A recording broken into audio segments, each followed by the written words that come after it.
sold to the highest bidder. Have you ever watched injustice happen in broad daylight and done nothing? In 1887 Kansas, an entire town stood silent as four orphaned sisters were dragged to an auction block by their own uncle, about to be sold separately to settle his gambling debts. The law allowed it. Society accepted it. But when a widowed rancher named Caleb Whitmore rode into town and saw children treated like livestock, his fury ignited a battle that would shake the foundations of a broken system. This is the story of four girls who refused to be broken, and the man who bet everything to prove that family isn't bought, it's chosen. Before we begin, if you're watching from anywhere in the world, drop your city in the comments below. I want to see how far this story travels. And if this story moves you, hit that like button. Now let's go back to that autumn day when everything changed. The wind that swept through Millbrook, Kansas that October morning in 1887 carried the scent of coming winter and the sharp edge of injustice. Main Street stretched dusty and worn between buildings that had weathered too many hard seasons, their paint peeling like old skin, their wooden facades gray with neglect. The town had that exhausted quality common to places where hope came in small measures and left just as quickly. But today, the street buzzed with an energy that had nothing to do with hope. A crowd gathered in the town square, circling a makeshift platform built from scrap lumber and propped against the side of the general store. Men in work-worn clothes stood with arms crossed, their faces carefully blank. Women whispered behind gloved hands, their eyes bright with the kind of curiosity that comes wrapped in horror. Children peeked between adult legs, sensing something terrible in the air, but not yet understanding its shape. On that platform stood four girls. Eliza Moore was 17, tall and thin as a fence post, with dark hair pulled severely back from a face that might have been pretty if it weren't so gaunt.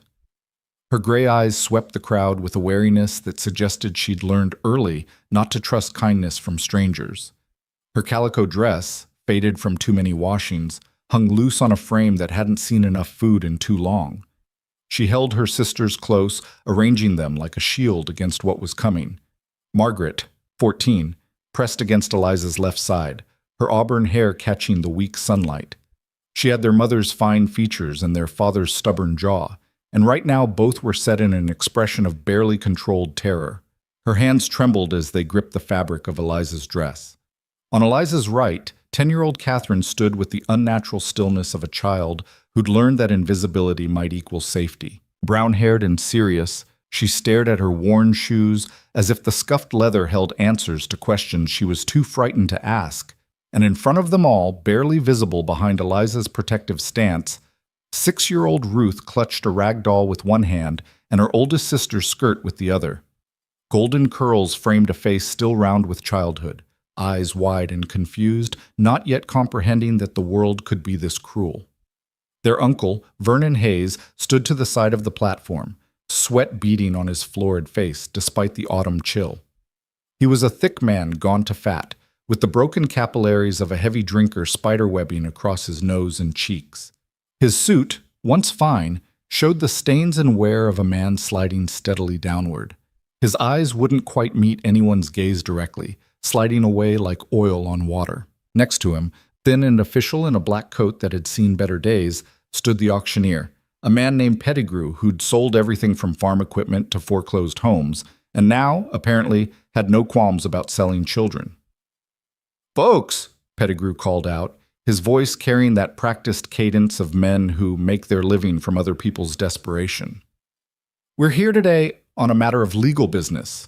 Mr. Vernon Hayes, as legal guardian of his late brother's children, has the right under Kansas law to determine their placement and care." Legal. The word sat heavy in the air, a stone dropped in still water. Eliza's jaw tightened. Legal didn't mean right. She'd learned that bitter truth in the 6 weeks since her parents had died. Her father crushed beneath an overturned wagon, her mother following 3 days later from fever and a broken heart. She'd learned it when Uncle Vernon had arrived at their small farm, wearing false sympathy like an ill-fitting coat. She'd learned it when he'd sold everything her parents owned, pocketed the money, and claimed it was for their care. She'd learned it last night when he'd told them, drunk and belligerent, exactly what he intended to do. "These girls need proper homes," Pettigrew continued, though his tone suggested he was reciting words he didn't quite believe. Mr. Hayes, in his generosity, has agreed to facilitate their placement with families who can provide for them. Generosity. Another word that twisted meaning into something unrecognizable. Vernon Hayes owed money all over town, to the saloon, to card sharps who'd taken him for everything he had, to men with hard eyes who didn't appreciate late payments. The girls represented his last liquid asset, and he'd use them to settle his accounts. "We'll start the bidding with the eldest," Pettigrew announced, gesturing toward Eliza. "Strong girl, capable, can cook, clean, work a garden. 17 years old, plenty of good years left in her. Become like livestock, like a horse, or a plow, or a piece of farm equipment." A man near the front of the crowd raised his hand.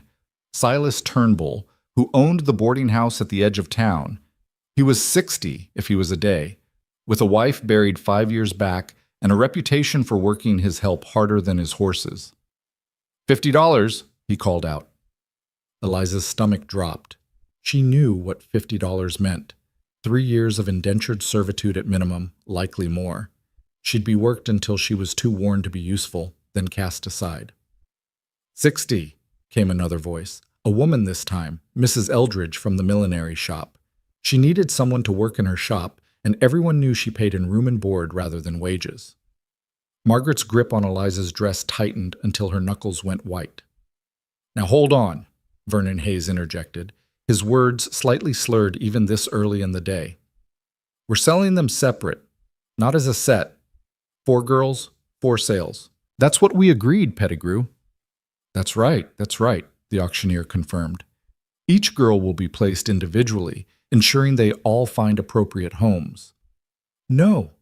Eliza's voice cut through the murmur of the crowd, clear and hard as iron. "You can't separate us." Every eye turned to her. A few people had the grace to look ashamed. Most just looked uncomfortable, as if her resistance was an inconvenience rather than a plea. Vernon Hayes' face flushed darker. "You don't have a say in this, girl. I'm your legal guardian, and I'll do what's best." "Best for your gambling debts, you mean?" Eliza shot back, and gasps rippled through the crowd. "Everyone here knows you're broke. Everyone knows you've drunk away everything our father left. You're selling us to save your own skin." "That's enough!" Vernon lunged toward the platform, but Pettigrew caught his arm. "Let's keep this civil," the auctioneer said quietly, though his eyes had gone cold. He turned back to the crowd. "Do I hear 70? 75, Turnbull called out, his gaze fixed on Eliza with an intensity that made her skin crawl. 80, Mrs. Eldridge countered. The bidding continued, numbers climbing while Eliza stood frozen, watching her future, watching all their futures, being decided by strangers who saw them as solutions to problems, as labor to be exploited, as anything except human beings who'd already lost everything. Catherine was crying now, silent tears streaming down her pale face. Ruth had buried her face in Eliza's skirt, her small body shaking. Margaret stood rigid, her breathing shallow and fast, on the edge of panic. $100! The shout came from the back of the crowd. A rancher named Dalton who ran his operation with brutal efficiency and a string of workers who never stayed long. "And I'll take the 14-year-old too, save everyone some time." Vernon Hayes' eyes lit up with the desperate gleam of a drowning man spotting driftwood. "Now, that's a generous offer. Like hell!" Eliza's voice rang out again, louder now, edged with something wild. "We stay together or you get nothing. I'll run. I swear I'll take my sisters and run so far you'll never find us." "You'll be hunted down and brought back," Vernon snarled. "And when you are, I'll make sure you're placed somewhere you'll regret that threat." The crowd shifted, uncomfortable now. This wasn't how these things were supposed to go. The objects being sold weren't supposed to fight back, weren't supposed to make people face what they were participating in. Sheriff Coleman, who'd been standing at the edge of the square looking like he'd rather be anywhere else, cleared his throat. "Miss Moore, you're not making this easier on yourself." "I don't care about easy," Eliza said, and her voice broke just slightly on the last word. "I care about keeping my family together. Our parents are barely cold in the ground, and this man," she pointed at Vernon Hayes, "wants to scatter us to the four winds for gambling money. How is that legal? How does the law allow this?" "The law allows a guardian to make decisions for minor children," Coleman said quietly, and he had the decency to look pained by it. I'm sorry, but that's the way it is. The law's a damn fool then, someone muttered from the crowd, and a ripple of agreement followed. But agreement didn't stop the auction. Sympathy didn't change the law, and Vernon Hayes was already nodding to Pettigrew to continue. If we could please resume, the auctioneer began.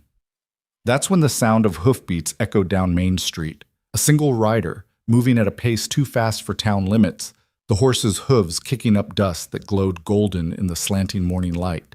Heads turned. The auction paused. Even Vernon Hayes stopped his eager calculation to see who was coming. The horse was a big bay gelding, well cared for and powerful. The man in the saddle sat easy despite the speed, his body moving with the horse like they were parts of the same creature. As he drew closer, Eliza could see he was tall, broad-shouldered, wearing a coat that had seen work but was well maintained.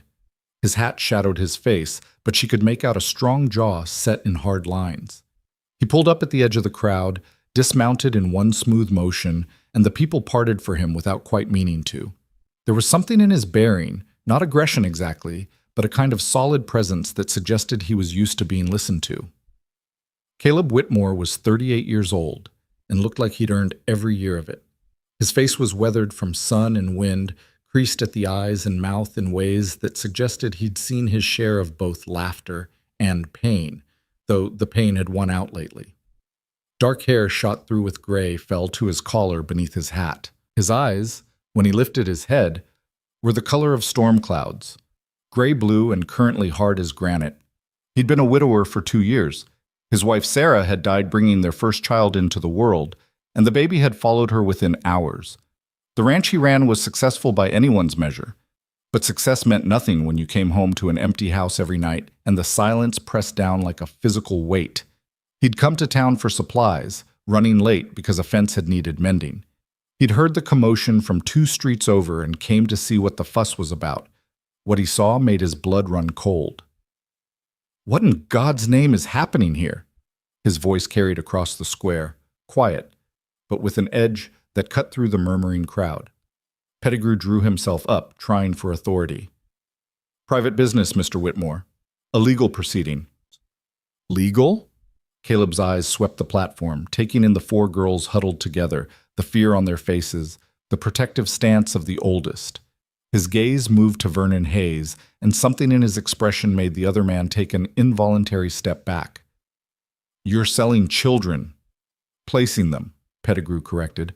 Mr. Hayes is their legal guardian and has the right— I know Hayes, Caleb interrupted, his attention still fixed on Vernon. I know he drinks more than he works and owes money to half the county. I know his brother, these girls' father, wouldn't have trusted him with a barn cat, let alone his children. Vernon's face purpled. Now, you listen here. No, you listen. Caleb moved closer to the platform, and the crowd gave him room. Tom Moore was a good man, a decent man. He worked himself to death trying to build something for his family. And now you're selling his daughters like livestock to cover your gambling debts?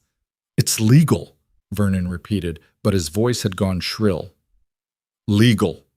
Caleb repeated the word like it tasted bitter. He looked around at the assembled crowd, neighbors, townspeople, people he'd known for years. You're all just going to stand here and watch this happen? You're going to let this piece of— He bit off the word, jaw working. Let this man sell 4 orphaned girls separately to whoever bids highest. Shame flickered across several faces. Sheriff Coleman shifted his weight, hand moving to his belt, but not to his gun. It's the law, Caleb. I don't like it either, but what? But you'll enforce it anyway? Caleb's voice had gone quiet again, which somehow made it more dangerous. When did we stop being human beings and start being just followers of words written in some book somewhere? That's how civilization works, Pettigrew said pompously. Laws and order. This isn't civilization, Caleb said flatly. This is cruelty with paperwork.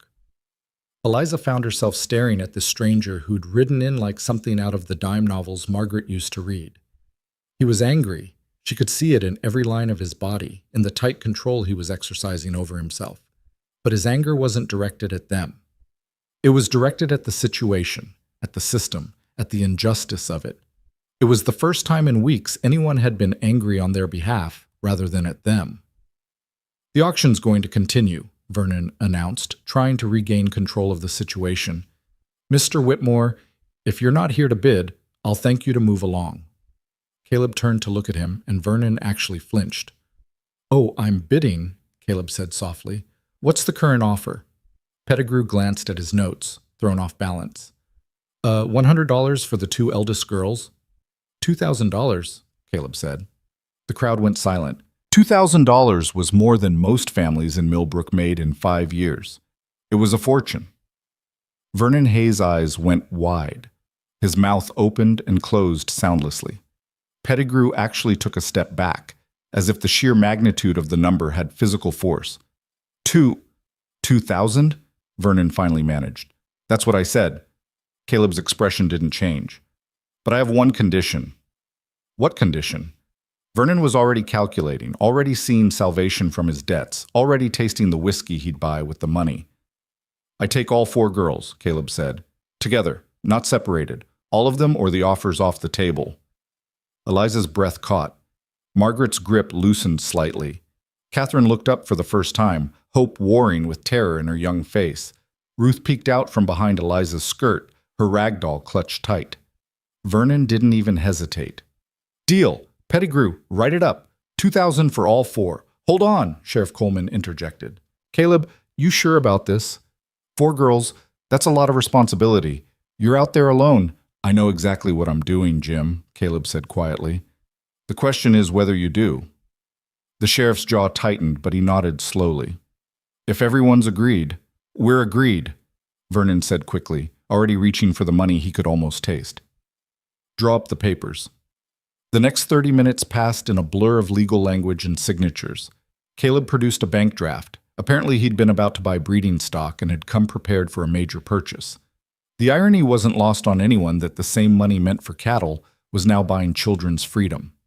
Vernon Hayes signed away his guardianship rights so fast his pen nearly tore the paper. He grabbed the bank draft, verified its authenticity with hands that shook slightly, and fled before anyone could change their minds or ask uncomfortable questions about what kind of man sold his brother's children without a backward glance.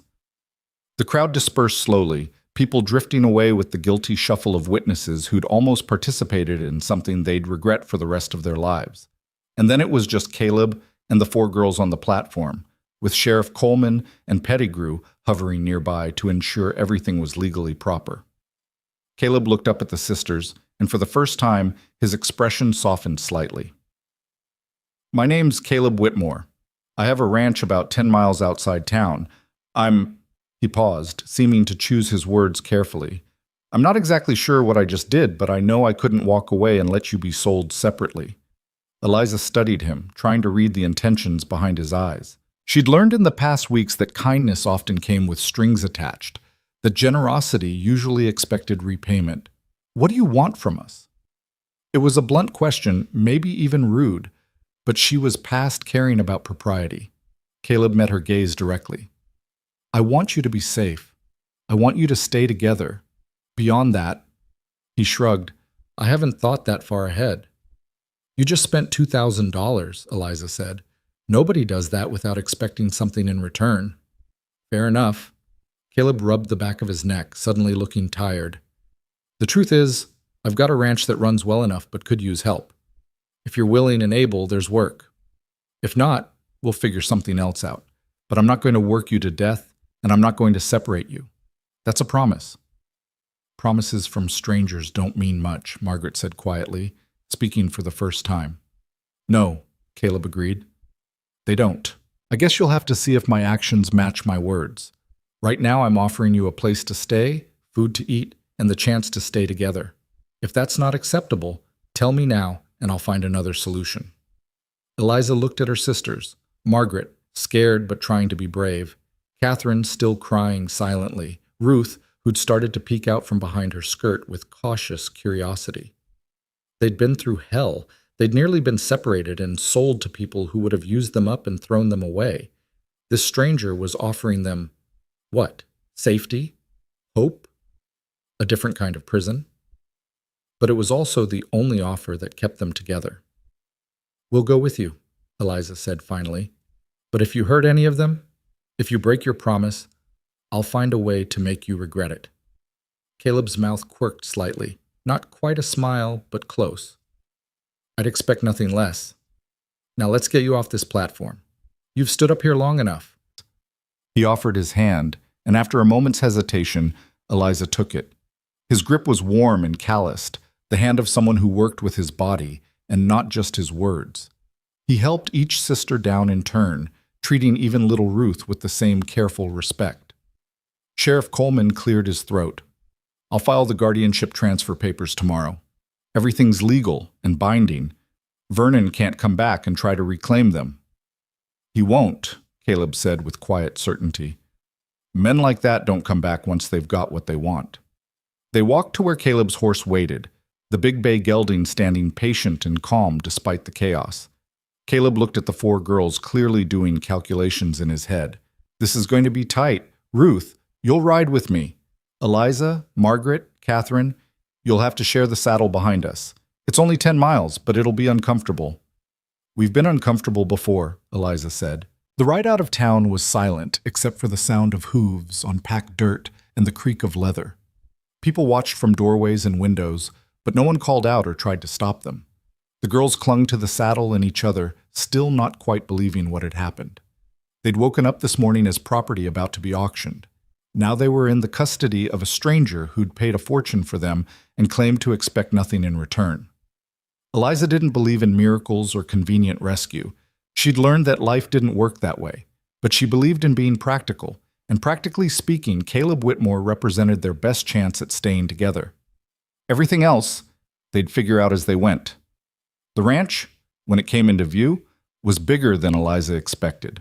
A 2-story house, solid and well-maintained, stood at the center of a cluster of outbuildings. Barn, stable, smokehouse, several others she couldn't immediately identify. Fencing stretched into the distance, enclosing pastures where cattle grazed. The whole operation spoke of prosperity and careful management. It also looked terribly lonely. Caleb dismounted and helped the girls down. Ruth stumbled slightly, her legs stiff from the ride, and he caught her easily. "Careful there." They stood in an awkward cluster in the yard, 4 dusty, exhausted girls and one rancher who'd just upended his life, in a moment of righteous fury and was now facing the consequences. "Right," Caleb said, breaking the silence. "Let's get you settled. The house has 4 bedrooms upstairs. They're not being used. You can take your pick, or share if you'd rather. Kitchen's through there, water pumps out back. I imagine you're hungry." "We haven't eaten since yesterday," Catherine said quietly. Caleb's jaw tightened. "Of course you haven't. Come on." He led them into the house, and despite everything, Eliza found herself noticing details. The place was clean but sparse, with the bare-bones functionality of a space that was inhabited but not lived in. No curtains on the windows, no decorations, furniture that was practical and nothing more. The house of a man who'd stopped caring about comfort when he lost the person who made home mean something. Caleb moved through the kitchen with practiced efficiency, pulling out bread, cheese, cold chicken, apples. It was simple food, but there was a lot of it, and he laid it out on the table without ceremony. "Eat. I'll show you the rooms after." The girls fell on the food with the desperate hunger of people who'd gone too long without enough. Caleb watched for a moment, his expression unreadable, then turned away to give them privacy in their need. When they'd eaten enough to take the edge off their hunger, he led them upstairs. The bedrooms were indeed empty, 4 of them, ranging from a large corner room to a smaller space that still had more square footage than the one room all 4 sisters had shared in their parents' cabin. "Take whichever you want," Caleb said. "There's linens in the closet at the end of the hall. Beds might need airing out. They haven't been used in a while." "Why do you have all these empty rooms?" Ruth asked with the directness of a 6-year-old. The other sisters tensed, but Caleb just looked down at her. "My wife and we hoped for a big family. It didn't work out that way." The past tense spoke volumes. "I'm sorry," Eliza said quietly. "So am I." Caleb cleared his throat. "Look, I know this is strange. I know you don't have any reason to trust me, but here's how this is going to work. This is your home now. You're not prisoners. You're not servants. If you want to help around the ranch, I'll appreciate it and teach you what you need to know. If you need time to just be, that's fine too. We'll figure out the details as we go." "What about school?" Margaret asked. "Catherine and Ruth should be in school." "There's a school in town. We'll register them." Caleb looked at Eliza and Margaret. "If you want to continue your education, we'll work something out." It was too much, too generous, too good to be true. Eliza waited for the catch, for the conditions, for the moment when the mask would slip and show what he really wanted. But Caleb just stood there, looking tired and sad and genuine. "I'll leave you to get settled," he said finally. "I've got evening chores to finish. Come down when you're ready, or don't. Whatever you need." He left, his boots heavy on the stairs. The sisters looked at each other in the hallway of this big empty house that was supposedly now their home. "Do we trust him?" Margaret whispered. "I don't know," Eliza admitted. "But what choice do we have?" "We could run," Catherine suggested. "To where?" Eliza shook her head. "We have no money, no family, nowhere to go. At least here we're together." "I like him," Ruth announced. "He has kind eyes." "He has sad eyes," Margaret corrected. "Can't they be both?" Ruth asked, with the wisdom of children who see things adults miss. That night, the sisters chose rooms, Ruth insisting on staying with Eliza, Catherine and Margaret taking rooms next to each other. They made up beds with linens that smelled of cedar and disuse. They washed in cold water from the pump.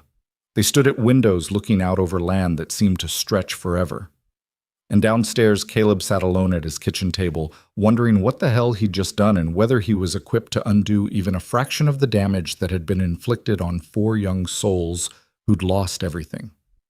Outside, the wind picked up, carrying the scent of coming winter and the promise of change.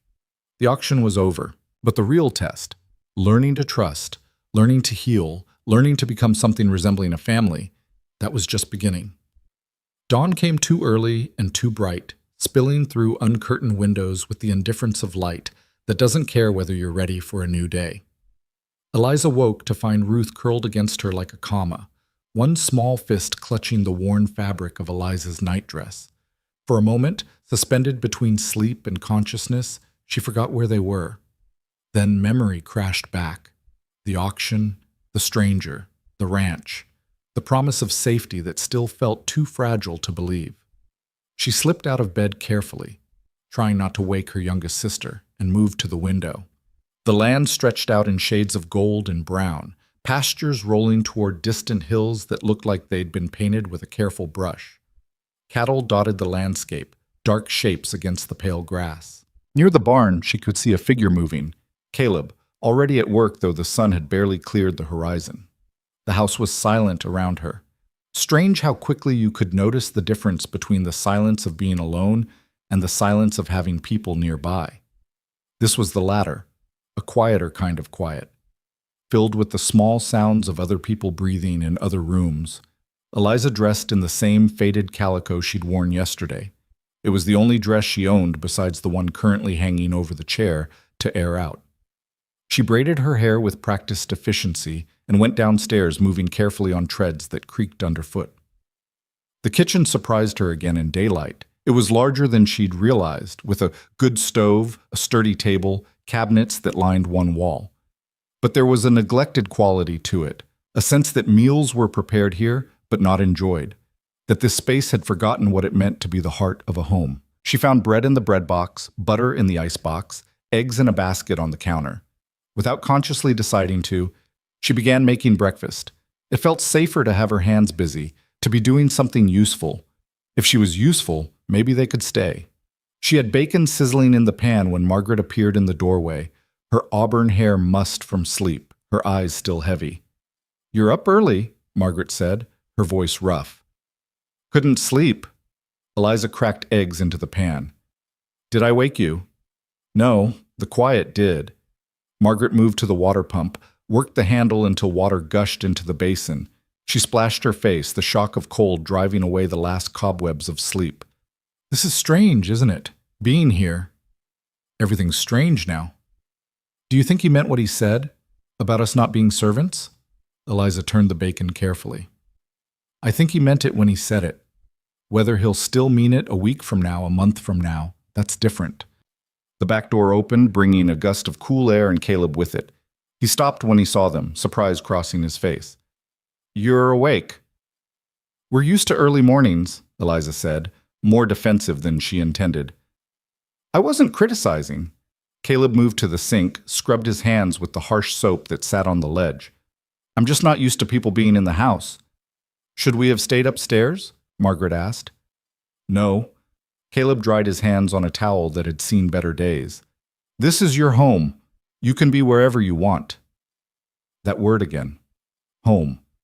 It sat awkward in Eliza's mouth, too big to swallow, too heavy to hold. "I made breakfast," she said instead. "I hope that's all right." Caleb looked at the stove, at the bacon and eggs, at the bread she'd sliced and put on a plate. Something shifted in his expression. Not quite pain, not quite gratitude. Something more complicated than either. "You didn't have to do that." "I know. But we have to eat, and I know how to cook." "Then I'm grateful." He pulled out a chair, sat down heavily like a man who'd already put in half a day's work. "Coffee's in the canister there, if you know how to make it." Eliza did. Her mother had shown her how to make coffee strong enough to stand a spoon in, the way her father liked it. She set about the familiar ritual, finding comfort in the routine. By the time Catherine came down, rubbing sleep from her eyes, breakfast was ready. Ruth appeared moments later, still clutching her rag doll, her golden curls a wild halo around her sleep-soft face. They sat at the table, the five of them, in a configuration that felt both natural and utterly foreign. Caleb at the head, the girls arranged along the sides, empty chairs marking absences that nobody mentioned. "This is good," Caleb said after the first bite. "Really good." Eliza waited for the rest. The expectation, the assumption that now she'd shown she could cook, it would become her job. But Caleb just kept eating, his focus on his plate, giving them space to do the same. Ruth kicked her feet under the table, not quite reaching the floor. "Do you have animals besides cows?" "Chickens," Caleb said. "Some pigs. 3 barn cats who think they run the place. A dog who's getting old but still tries to work." "Can I see them?" Ruth's eyes lit up with the first real enthusiasm Eliza had seen since their parents died. "After breakfast, I'll introduce you." Caleb's expression softened watching her. "Fair warning, the cats aren't friendly. They're working cats. Keep the mice down in the barn." "That's all right. I won't try to pet them." "Smart girl." They finished eating in a silence that wasn't quite comfortable but wasn't hostile either. Eliza started to clear the plates, but Caleb stopped her with a raised hand. "Leave them. We'll figure out chores later, but not on your first morning." "We can't just sit idle," Margaret protested. "You won't be. But first, we need to talk about how this is going to work." Caleb pushed his chair back slightly. "I know you're used to working hard. Farm kids always are. I'm not going to take advantage of that. This ranch runs on routine. I have hands who come during busy seasons, but day to day, it's just been me. With 4 of you here, things change." "What do you want us to do?" Eliza asked directly. "I want you to settle in. Get used to being here. Catherine and Ruth need to start school. That's not negotiable. Education matters." He looked at the 2 younger girls. "There's a school in town. Decent teacher. You'll go 3 days a week to start. See how it goes." Catherine's face brightened. She'd always loved learning, had been the best reader in her class before everything fell apart. "What about us?" Margaret gestured to herself and Eliza. "That's up to you. If you want to continue school, we'll work it out. If you'd rather learn ranching, I can teach you. If you want to do something else entirely," he shrugged, "we'll figure that out too." "Just like that?" Eliza couldn't keep the skepticism from her voice. "No conditions?" Caleb met her eyes. "The condition is that you're safe and you stay together. Beyond that, I'm making this up as I go. I didn't plan to become a guardian to 4 girls. I just couldn't walk away from what was happening." "Why?" The question came from Margaret. "Why did you care? You didn't know us." For a long moment, Caleb didn't answer. He stared at his coffee cup, his jaw working like he was chewing words he wasn't sure he wanted to say. When he finally spoke, his voice was rough. "I knew your father. Not well, but enough to respect him. Tom Moore was a good man who worked himself to the bone for his family. Seeing his daughters being sold like livestock, he stopped, shook his head. Some things you can't just walk past, even if getting involved complicates your life. It's more than complicated, Eliza said quietly. $2,000 is a fortune. Money's just money. It comes and goes. Caleb stood, moved to the window, looked out over his land. My wife and I, we saved for years thinking we'd need it for our children, for schooling, for dowries, for helping them get started in life. When she died, when they both died, that money just sat in the bank. No point to it anymore. He turned back to face them. Maybe this gives it a point. The raw honesty of it hit Eliza like a fist to the chest.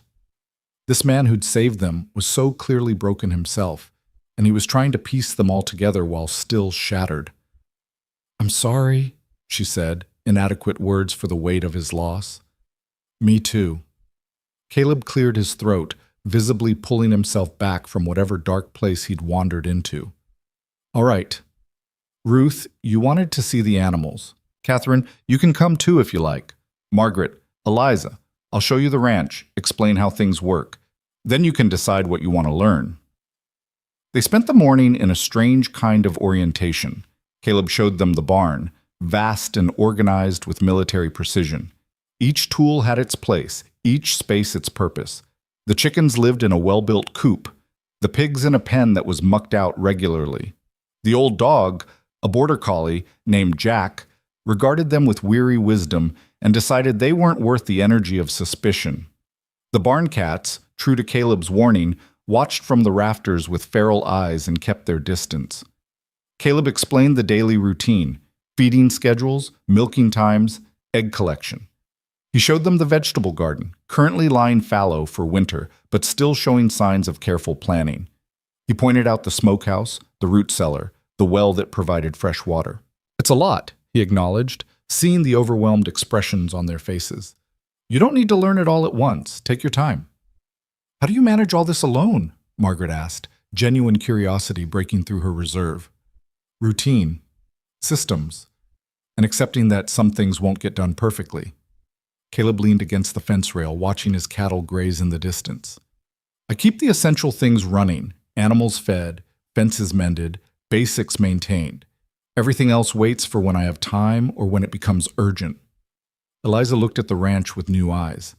It was well run, but showed the signs of a single man stretched thin, small repairs put off, opportunities for improvement ignored, the kind of maintenance that required extra hands simply left undone.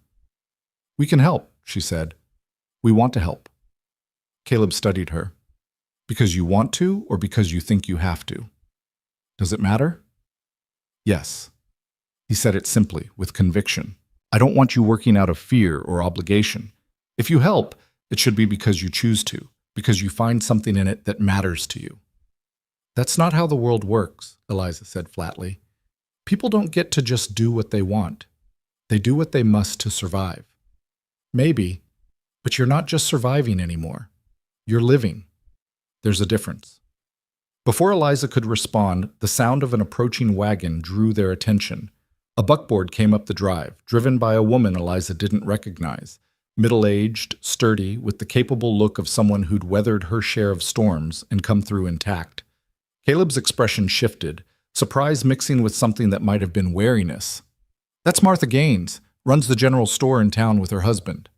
The wagon pulled up, and Martha climbed down with practiced ease. She was dressed practically in a serviceable brown dress, her gray-streaked hair pulled back in a no-nonsense bun. Her eyes, sharp and assessing, swept over the girls before landing on Caleb. "Caleb Whitmore, you've caused quite a stir in town," she announced without preamble. "News travels fast," Caleb said mildly. "News of a bachelor rancher buying 4 orphaned girls at auction for an astronomical sum? That's not news. That's a scandal waiting to be written." Martha's tone was tart, but her eyes weren't unkind. She turned to the girls. "I'm Martha Gaines. I knew your parents, not well, but enough to be sorry for your loss." "Thank you, ma'am," Eliza said carefully. Martha nodded, then turned her attention back to Caleb. "I brought supplies.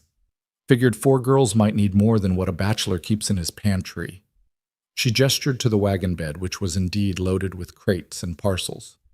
"You didn't have to do that," Caleb said. I know I didn't. I wanted to. Martha's expression softened slightly. Look, Caleb, I know you meant well yesterday. Everyone knows you meant well. But you've put yourself in a delicate position. A man alone with 4 girls, people are going to talk. Let them talk. It's not about you, it's about them. Martha gestured to the sisters. These girls have been through enough without being the subject of ugly gossip. They need protection, and not just from hunger and cold. Caleb's jaw tightened. What are you suggesting? I'm suggesting you need a woman in this house. Someone who can chaperone, who can teach the girls things a man can't, who can shield them from the worst of the wagging tongues. I can't afford... I'm not talking about hiring someone. Martha cut him off.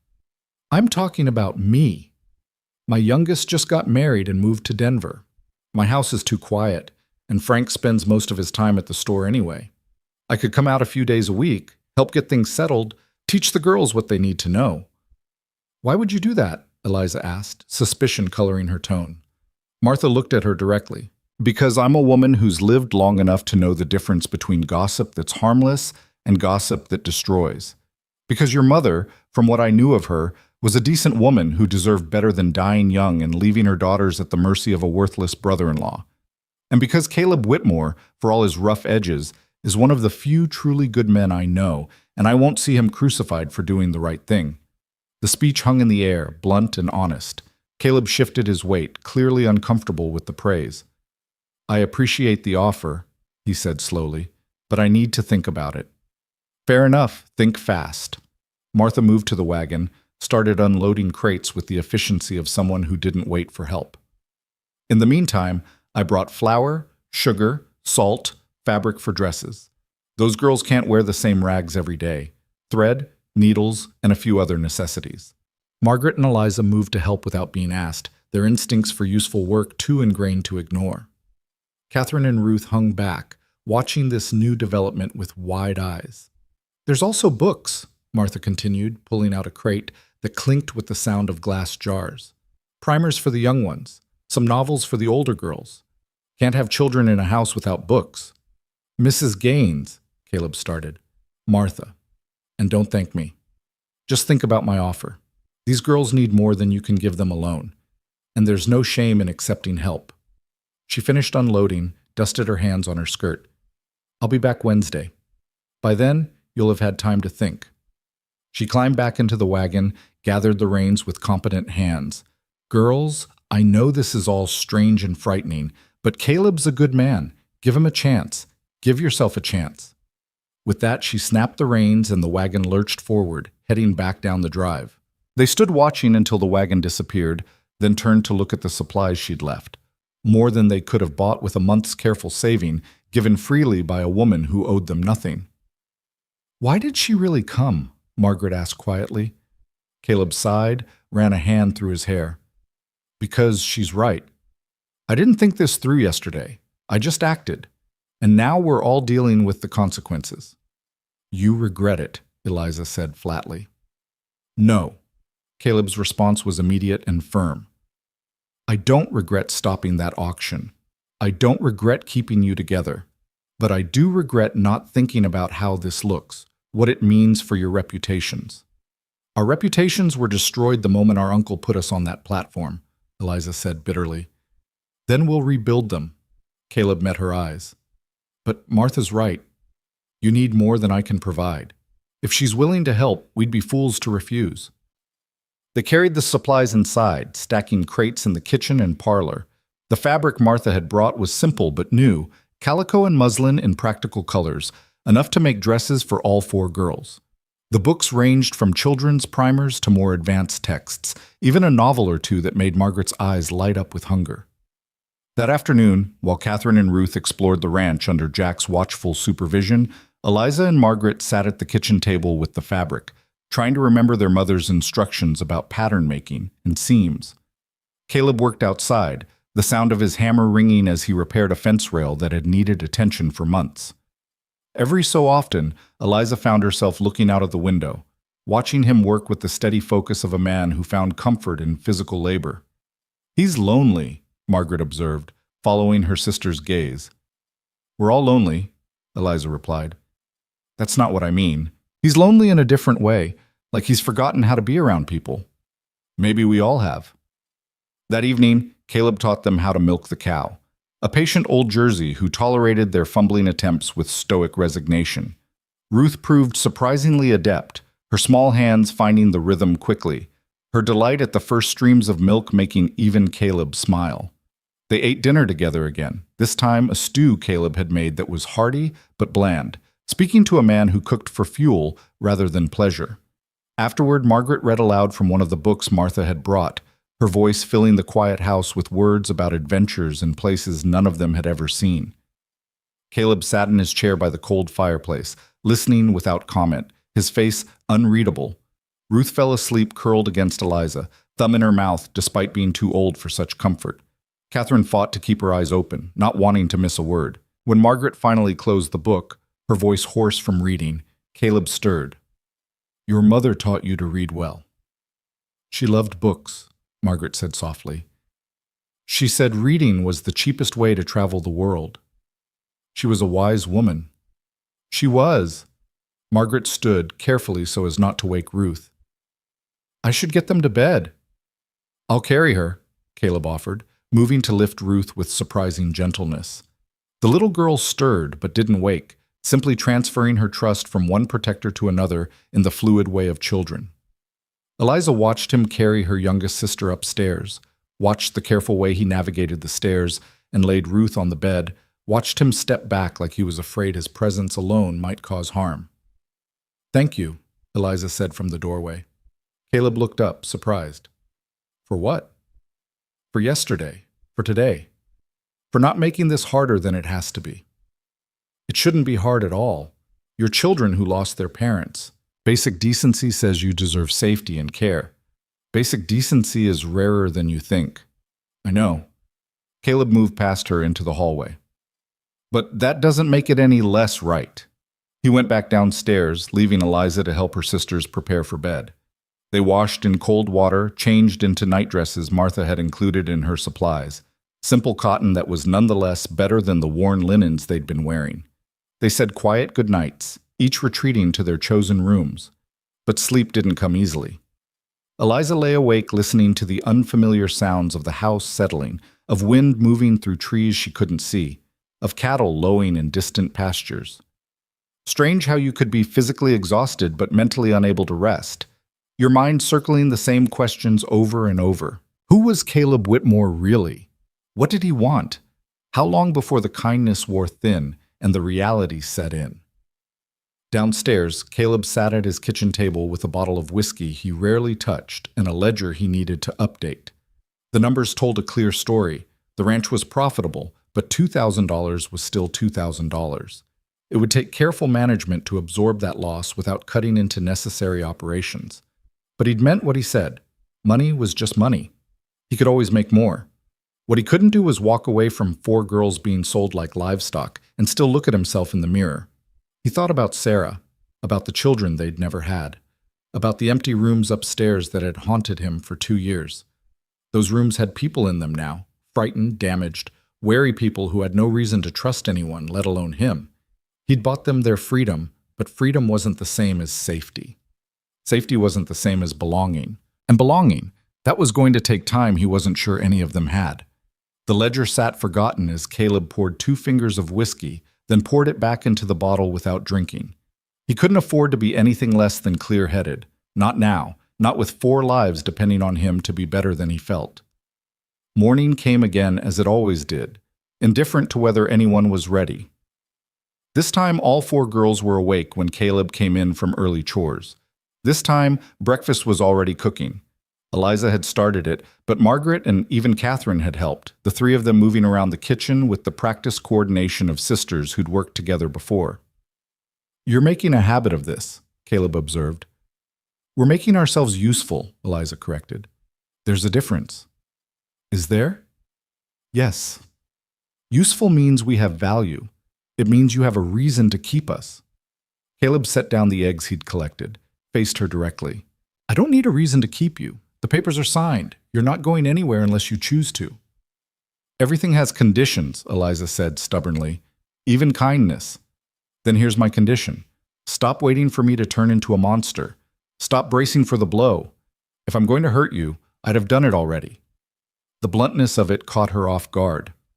Margaret stopped stirring the porridge. Catherine froze with a plate halfway to the table. "I know you've been hurt," Caleb continued, his voice gentler. "I know you've learned not to trust, but you can't live your whole life in a crouch, waiting for the next bad thing. At some point, you have to try believing that maybe, just maybe, not everyone is out to harm you. And if we're wrong," Eliza's voice came out smaller than she intended, "then you'll deal with it when it happens. But don't punish me for crimes I haven't committed." It was fair, painfully, honestly fair. Eliza nodded slowly, feeling something tight in her chest loosen just slightly. They ate breakfast in a silence that felt different from before. Not comfortable yet, but moving in that direction. Afterward, Caleb announced his decision. "I'm accepting Martha's offer. She can come out 3 days a week, teach you things I can't, help with the house. The rest of the time we'll manage as we have been." "You don't have to do that," Margaret said. "I know, but it's the right thing to do."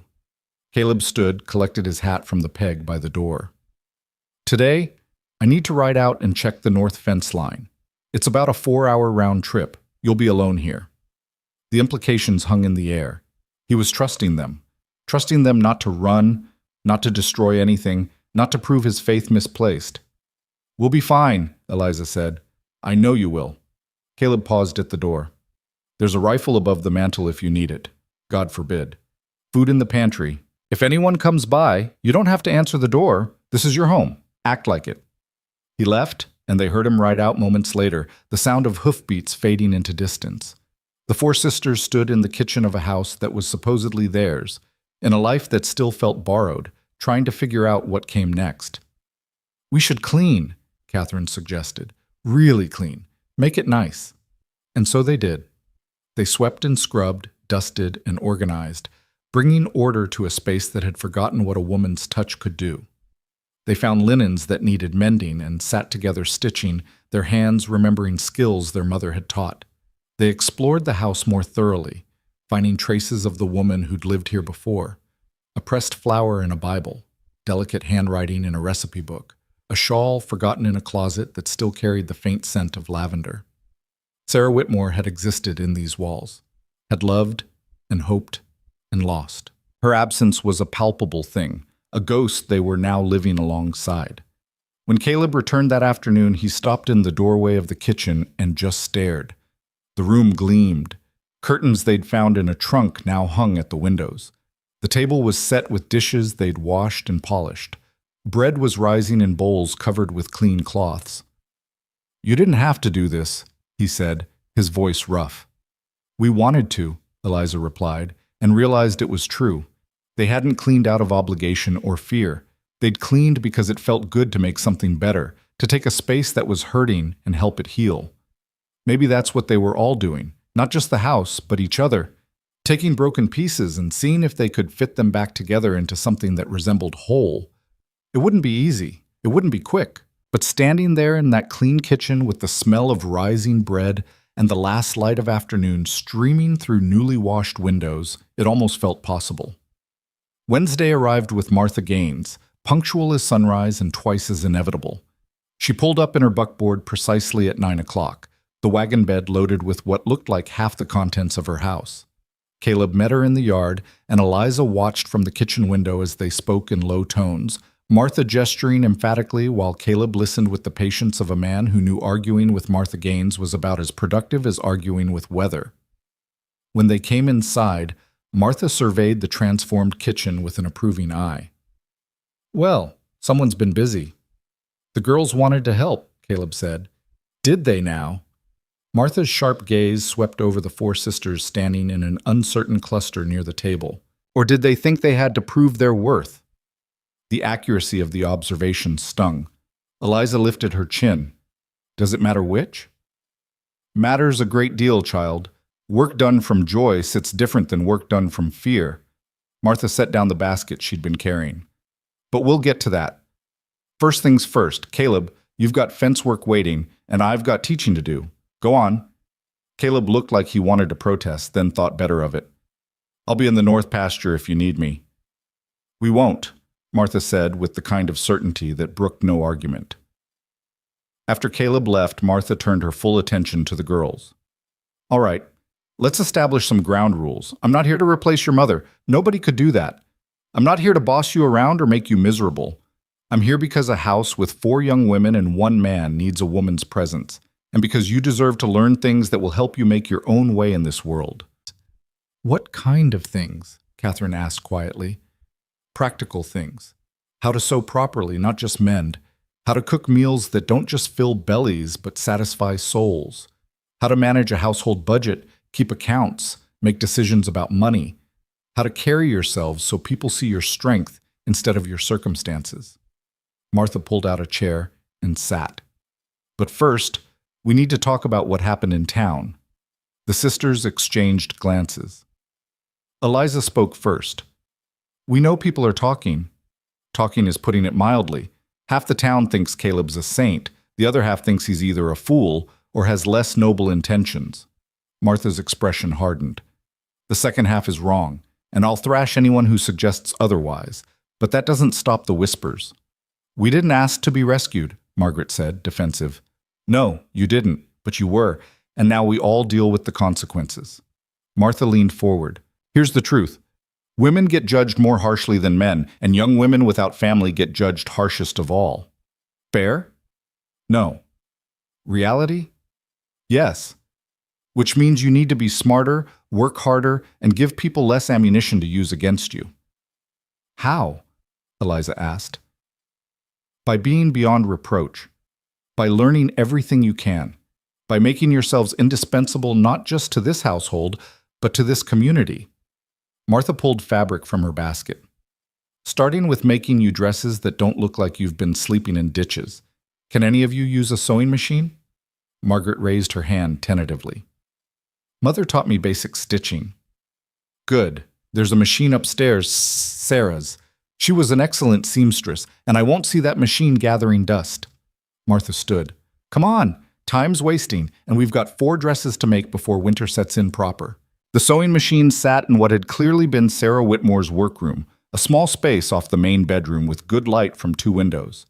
Dust covered everything like a shroud, and there was something almost sacred about disturbing it, like they were intruding on a shrine to a woman they'd never meet. Martha had no such compunctions. She threw open windows, stripped dust covers from furniture, and set about organizing fabric and notions with ruthless efficiency. Sarah would hate seeing this room unused. She believed idle hands were a sin, and unused skills were a tragedy. "You knew her well?" Ruth asked, watching Martha work with fascinated attention. "Well enough. She was younger than me, but we served on the church ladies' auxiliary together. Good woman. Kind, but not soft, if you understand the difference." Martha threaded the sewing machine with practiced hands. "When she died, it about killed Caleb, too. Man loved her something fierce." What happened?" Catherine's curiosity overcame her usual reticence. Martha's hands stilled for just a moment. "Childbirth. Baby came early, complications set in. Neither of them made it through the night." She resumed her work, but her voice had gone softer. "Caleb was never quite the same after. Closed himself off, threw himself into work, stopped coming to town except when necessary. This is the first time in 2 years he's let anyone into this house besides me, bringing the occasional casserole." The weight of that settled over them. Caleb hadn't just saved them from the auction. He'd opened a home he'd sealed shut in grief, had let strangers into a space that still held the ghost of his greatest loss. "That's why you're helping," Eliza said slowly. "Not just because of gossip, because you think we're good for him." "Smart girl." Martha's smile was approving. "I think you need each other. He needs a reason to remember what it means to be alive instead of just surviving. You need someone who'll fight for you without expecting payment. Seems to me that's a fair trade." They spent the rest of the morning cutting fabric and learning the intricacies of the sewing machine. Martha proved to be a patient but exacting teacher, insisting they do things right rather than fast, pulling out seams that weren't straight and making them try again. By lunch, they'd made progress on 2 simple dresses for the younger girls. "Not bad," Martha declared, examining Catherine's work. "You've got a good eye for straight lines. Margaret, Your tension's too tight. You'll pucker the fabric. Eliza, stop rushing. Quality takes time. They ate lunch around the kitchen table, bread and cheese and the preserves Martha had brought. While they ate, Martha questioned them about their education, their skills, their plans for the future. It felt like an interrogation wrapped in conversation, but not unkindly so. Catherine, you're bright. Too bright to be wasted. You'll go to school Monday, Wednesday, Friday. Ruth too, though she's young yet. Martha turned to the older girls. You two are old enough you could be done with formal schooling, but that doesn't mean you should be. What do you want to learn? Margaret answered first. I want to keep reading. Mother always said education was the one thing nobody could take from you. Your mother was right. What about you, Eliza? Eliza hesitated. She'd spent so much time focused on survival, on keeping her sisters safe, that she'd forgotten she was allowed to want things for herself. I want to understand numbers, accounting, budgets, business. I want to know how to manage things so we're never at someone else's mercy again. Practical and smart, Martha nodded approvingly. I can teach you bookkeeping. Frank keeps complaining I'm better with the store accounts than he is anyway. It'll give me an excuse to pass more of it off. You'd do that? Eliza couldn't keep the surprise from her voice. Why wouldn't I? I'm not doing this out of charity, girl. I'm investing in your future. The more capable you are, the more options you have. Options mean freedom. Martha stood, began clearing plates. Now, afternoon lesson. Cooking that doesn't taste like punishment. Caleb's a decent man, but he cooks like someone whose forgotten food should be pleasurable. The cooking lesson transformed the kitchen into organized chaos. Martha directed them through making a proper roast with vegetables, teaching them how to season meat, how to time everything so it finished together, how to make gravy that wasn't lumpy. Ruth proved surprisingly useful as a taster, her honest reactions guiding their adjustments. More salt, she'd declare, or that's too bitter, with the confidence of a 6-year-old whose opinions were being taken seriously. Caleb returned late in the afternoon to find the kitchen filled with warmth and good smells, 4 girls working under Martha's direction with flour on their faces and something like contentment in their eyes. He stopped in the doorway, and Eliza saw the flash of pain cross his face before he mastered it. This must be what he'd imagined his home would look like, before loss taught him that imagination and reality rarely aligned. Don't just stand there, Martha called. Wash up. Dinner's almost ready, and you'll sit down like civilized people and eat it.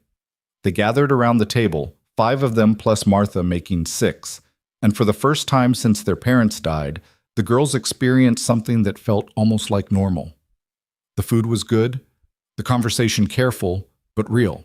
The silence between words comfortable instead of strained. Martha left as the sun touched the horizon, promising to return Friday. And Thursday, she added, looking at Catherine and Ruth, you're coming to town with Caleb. Time to get you registered for school.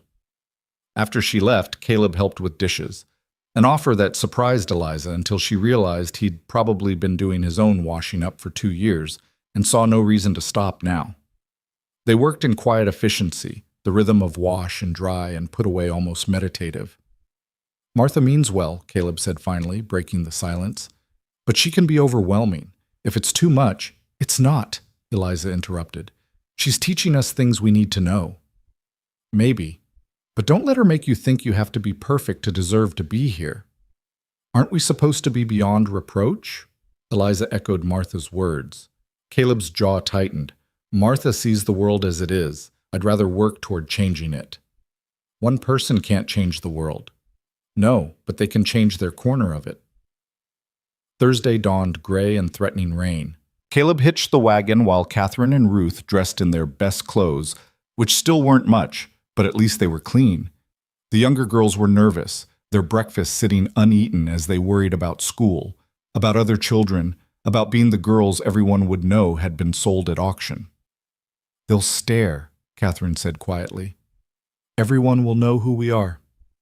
Let them stare, Eliza said, braiding her sister's hair with firm hands. You're not ashamed of what happened. You survived it. That's nothing to hide. Easy to say. I know. Eliza met her sister's eyes in the small mirror propped on the dresser. But it's still true. The ride to town was quiet, tension radiating from the two younger girls despite Caleb's attempts at easy conversation. Millbrook looked different in daylight filtered through clouds. Smaller somehow, less threatening, but no more welcoming.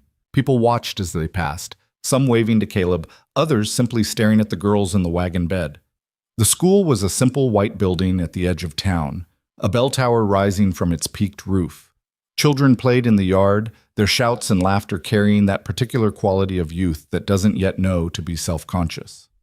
The teacher, Miss Sarah Hendricks, met them at the door. She was younger than Eliza expected, mid-20s perhaps, with intelligent eyes behind wire-rimmed spectacles and a gentle smile that seemed genuine rather than practiced. "Mr. Whitmore," she greeted, "and you must be Catherine and Ruth Moore." "Yes, ma'am," Catherine whispered. Miss Hendricks crouched to Ruth's level. "I knew your mother, just slightly. She came to town occasionally for books. She loved reading, didn't she?" Ruth nodded, surprised into responding. "She read to us every night." "Then I think you'll like my classroom. We read every day, too." Miss Hendricks straightened, addressed Caleb.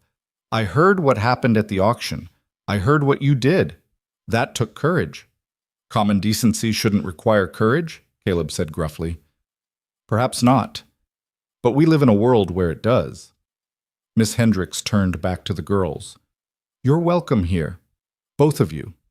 If anyone gives you trouble, you tell me immediately." Catherine and Ruth exchanged glances, some of the tension leaving their small shoulders.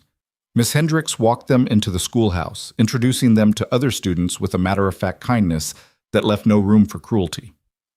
Caleb and Eliza waited in the wagon, watching through the windows as the girls took seats at wooden desks worn smooth by generations of students. Margaret had stayed home to continue sewing lessons with Martha, leaving Eliza alone with Caleb for the first time since the auction. "They'll be all right," Caleb said, as much to himself as to her. "Will they?" Eliza kept her eyes on the schoolhouse. "Or will this just be another place they learn that being orphans makes them less than everyone else?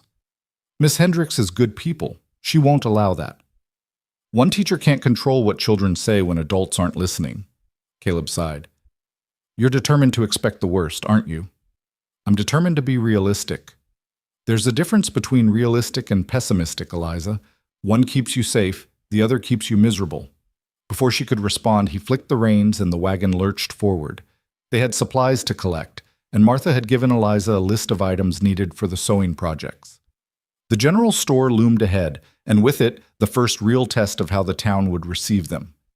Frank Gaines was behind the counter when they entered, a thin man with kind eyes and the patient air of someone who'd spent his life listening to other people's problems. He greeted Caleb warmly, then turned his attention to Eliza with curiosity rather than judgment.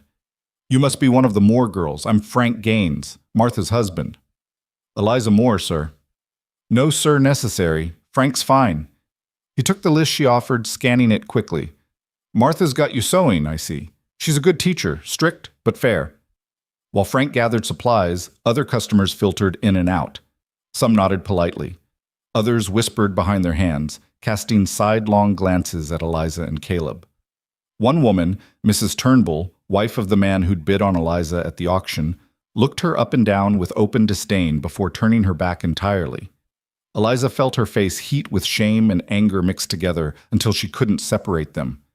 She started to say something, to defend herself against an accusation that hadn't even been spoken aloud, but Caleb's hand on her shoulder stopped her. "Don't," he said quietly. "Don't give them the satisfaction." "She thinks I know what she thinks. She's wrong. You know she's wrong. That's enough." But it wasn't enough. It wouldn't be enough as long as people looked at her and saw scandal instead of a girl who'd lost everything and was just trying to survive. It wouldn't be enough as long as kindness was interpreted as something twisted, as long as her very existence in Caleb's house was treated as evidence of impropriety. They collected their supplies in tense silence and returned to the wagon. The ride back to the ranch felt longer than the ride in. Every mile weighted with unspoken frustrations and the growing realization that yesterday's rescue had created today's complications. "I'm sorry," Caleb said finally. "For what?" "For not thinking about how this would affect you. All of you. I was so focused on stopping the auction that I didn't consider what came after." "Would you have done anything differently?" Eliza asked. Caleb was quiet for a long moment. No, I couldn't have walked away, but I should have been smarter about it. Martha says we need to be beyond reproach. Martha's not wrong, but that doesn't make it fair. They arrived back at the ranch to find Margaret and Martha in the sewing room, surrounded by fabric and making visible progress on what would become proper dresses. Martha took one look at Eliza's face and knew something had happened. What occurred? She demanded. Nothing, Eliza said. That's not what your expression says. Caleb? He recounted the incident at the store with economical words. Martha's face darkened with each sentence. That woman, she said when he finished, has the moral authority of a snake. Her husband tried to buy you like livestock, and she has the audacity to judge. Martha stood, brushing fabric scraps from her skirt. I'll have words with her. Please don't, Eliza said quickly. It'll just make things worse. Worse than being treated like a scarlet woman for the crime of surviving? Martha's voice was sharp. No, child. Some things require confrontation. Martha, Caleb started. Don't Martha me, Caleb Whitmore. These girls are under your protection, which means they're under mine too. I won't stand by and watch busybodies tear them apart because they're too small-minded to recognize decency when they see it. The fierceness of her defense cracked something in Eliza's chest. She'd been defending herself and her sisters for so long that having someone else step into that role felt foreign and overwhelming. Thank you, she whispered. Martha's expression softened. You don't thank people for doing what's right.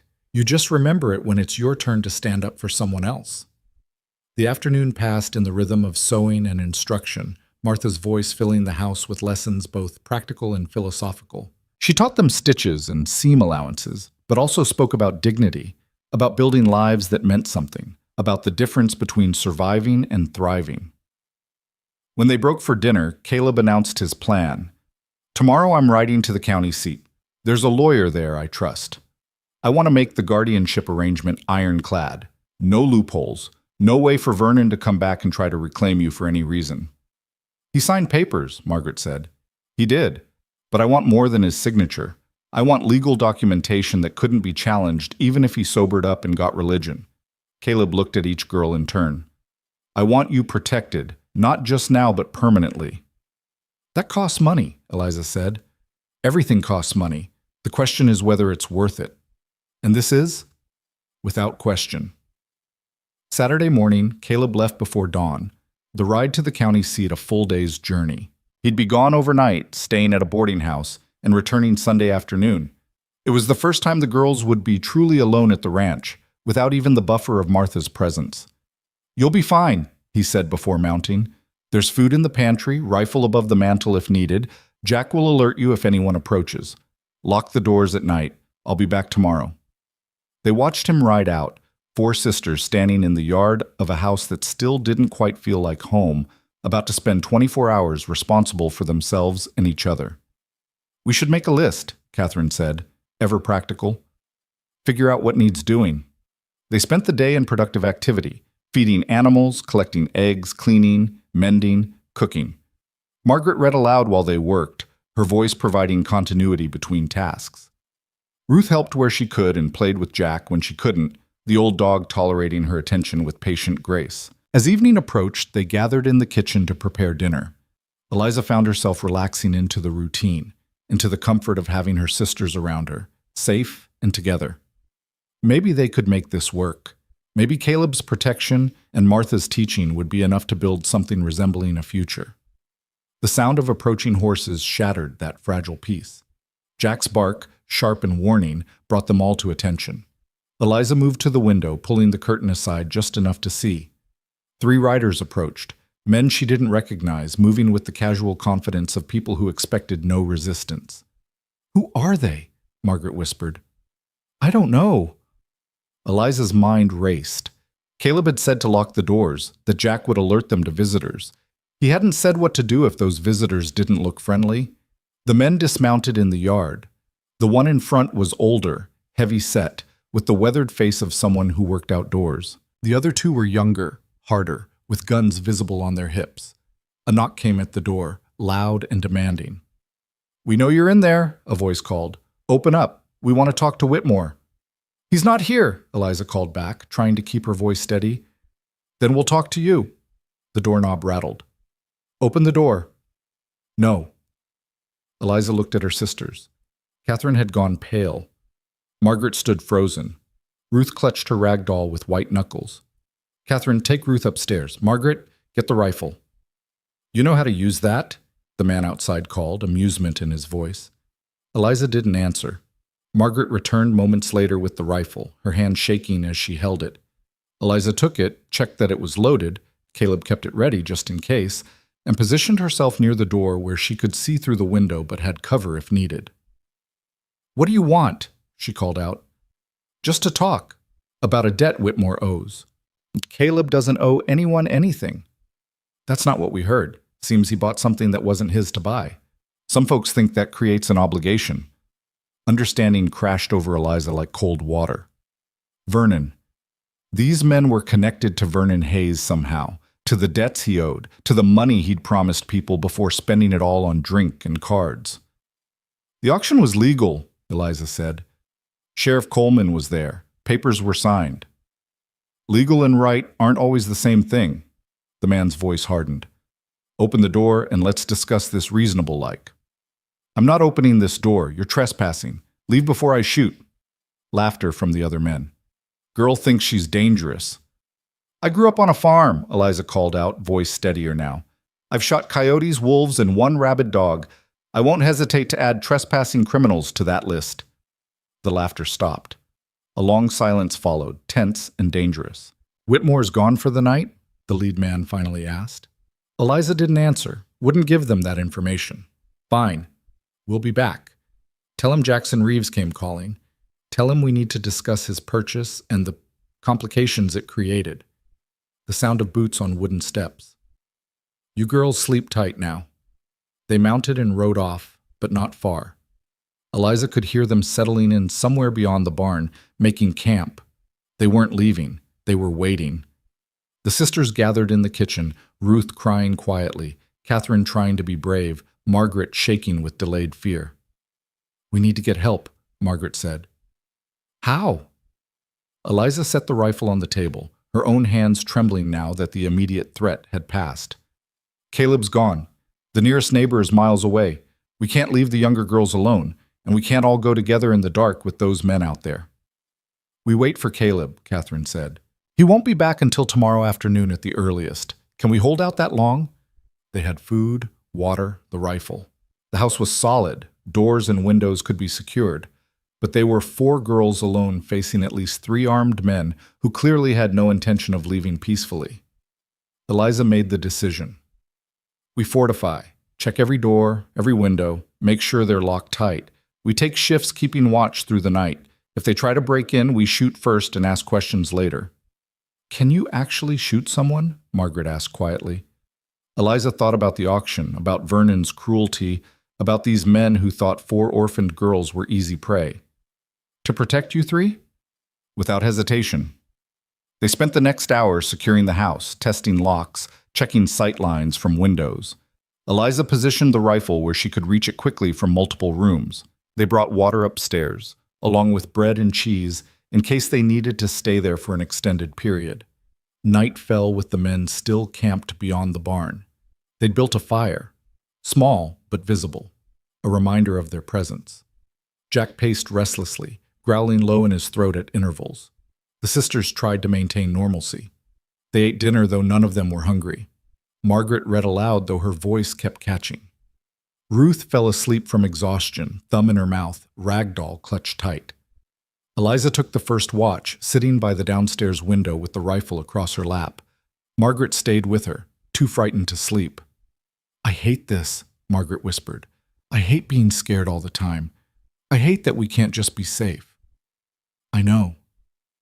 Do you think Caleb knew this might happen? I think Caleb knew there'd be complications. I don't think he anticipated this specifically. What if they come back with more men? What if we can't hold them off? Then we do what we've always done, Eliza said quietly. We survive. We protect each other. We refuse to break. Hours passed in tense silence. The men's fire burned low but didn't go out. Around midnight, one of them approached the house again, circling it slowly, testing windows. Eliza tracked his movement, rifle ready, heart pounding so hard she thought it might break her ribs. He tried the back door. The lock held. He rattled it harder. "I can shoot through this door," Eliza called out. "Test me if you want." The rattling stopped. Footsteps retreated. But Eliza knew they'd be back. Men like that didn't give up easily, especially when they thought they had the upper hand. Catherine took the next watch while Eliza tried to rest. Sleep was impossible, but lying down at least gave her body a chance to recover from the adrenaline. Margaret stayed awake, keeping Catherine company, the two of them whispering in the dark about anything except their current situation. Dawn came gray and cold. The men were still there, still waiting. Eliza checked the rifle again, counted ammunition, tried to calculate how long they could hold out if this turned into a siege. The answer wasn't encouraging. Mid-morning, the sound of hoofbeats, multiple horses approaching fast. Eliza's heart sank. Reinforcements. The men had called for help, but the approaching rider wore a badge that caught the weak sunlight. Sheriff Coleman, riding hard, with 2 deputies flanking him. The relief was so intense Eliza thought she might collapse. She ran to unlock the door, nearly stumbling in her haste. Coleman dismounted before his horse fully stopped, his face grim. "Are you girls all right?" he demanded. "We're fine. They didn't get in, but they've been out there all night." "I know. Frank Gaines sent his boy to fetch me yesterday evening. Said he heard Reeves talking at the saloon about paying Whitmore a visit while he was out of town." Coleman's expression hardened. "Where are they?"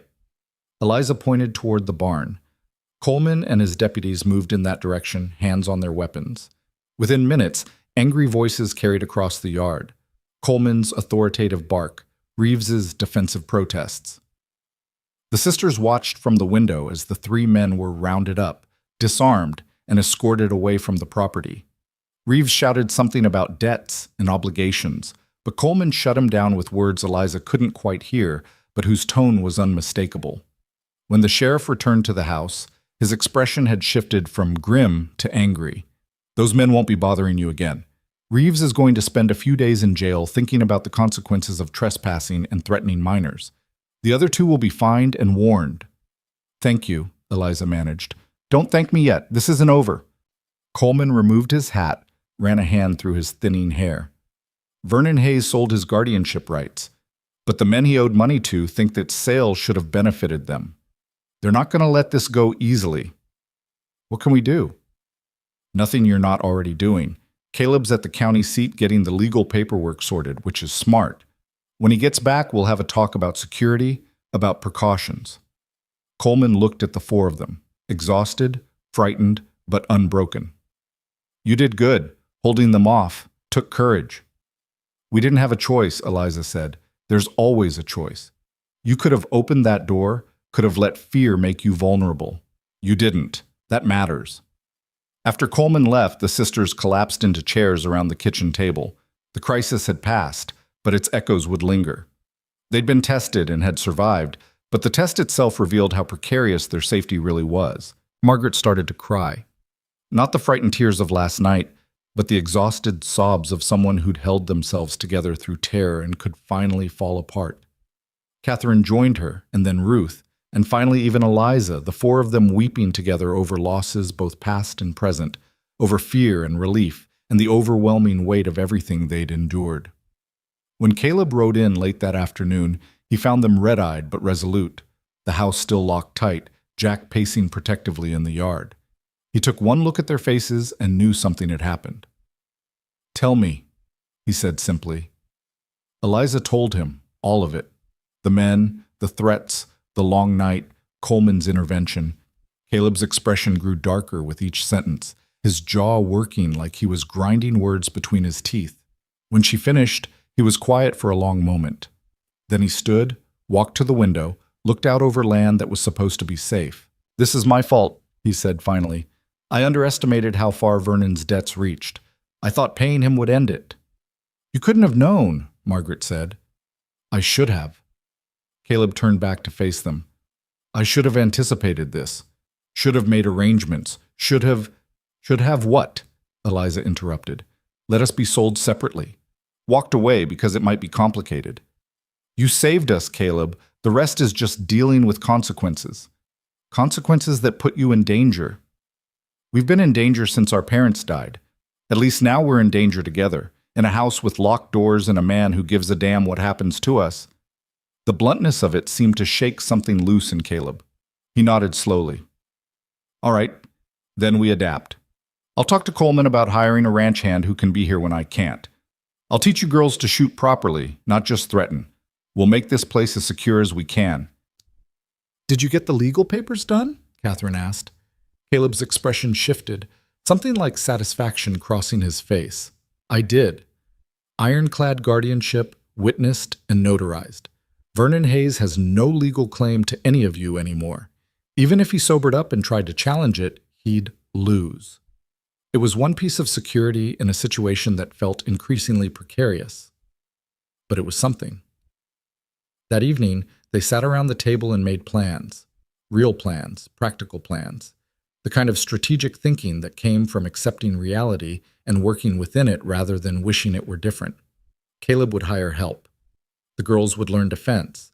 They'd establish protocols for when he had to leave. They'd turn the ranch from a place of refuge into a fortress, if that's what survival required. And through it all, what kept circling back was the simple truth that had brought them together in the first place. They were stronger together than apart. Caleb alone couldn't have kept them safe. The girls alone would have been overwhelmed, but together, combining his resources with their determination, they stood a chance. It wasn't the future any of them had imagined, but it was the future they had, and they'd fight to protect it with everything they possessed. The Monday after the standoff brought changes that rippled through every corner of their lives. Caleb hired Thomas Webb, a quiet man in his 50s who'd worked ranches across 3 states and asked no questions about why a bachelor suddenly needed help protecting 4 girls. Thomas moved into the bunkhouse that had sat empty since Caleb's hired hands left after Sarah's death, and his presence shifted the ranch's atmosphere from vulnerable to vigilant. But the real transformation began 3 weeks later, when Sheriff Coleman rode out with news that pulled the ground out from under their fragile stability. The sisters were in the sewing room with Martha, working on winter coats, when they heard Coleman's voice downstairs. Something in his tone, formal, careful, made Eliza set down her needle and move to the doorway. Margaret followed, leaving Catherine and Ruth under Martha's watchful eye. Caleb and Coleman stood in the parlor, their voices low but urgent. Eliza caught fragments. County seat, legal challenge, 30 days, before Caleb noticed them, and his expression shifted into something carefully blank. Girls, he said, come in. You need to hear this. Coleman looked uncomfortable, his hat turning in his hands. I'm sorry to bring bad news, but there's been a development. Vernon Hayes has filed a petition with the territorial court challenging the guardianship transfer. The words landed like stones in still water, sending ripples of shock through the room. Eliza felt Margaret's hand find hers, gripping tight enough to hurt. On what grounds? Caleb's voice was dangerously quiet. Claims he was coerced, that the sale happened under duress, that he's since reformed and wants to reclaim his familial rights. Coleman's expression made clear what he thought of these claims. It's nonsense, but it's legal nonsense. The territorial judge has agreed to hear the case. When? Eliza heard herself ask. Hearing set for 4 weeks from today. You'll need to appear, all of you. The judge will want to hear testimony about the auction, the transfer, the current living situation. And if he rules in Vernon's favor? Margaret's voice was barely a whisper. Coleman exchanged a look with Caleb before answering.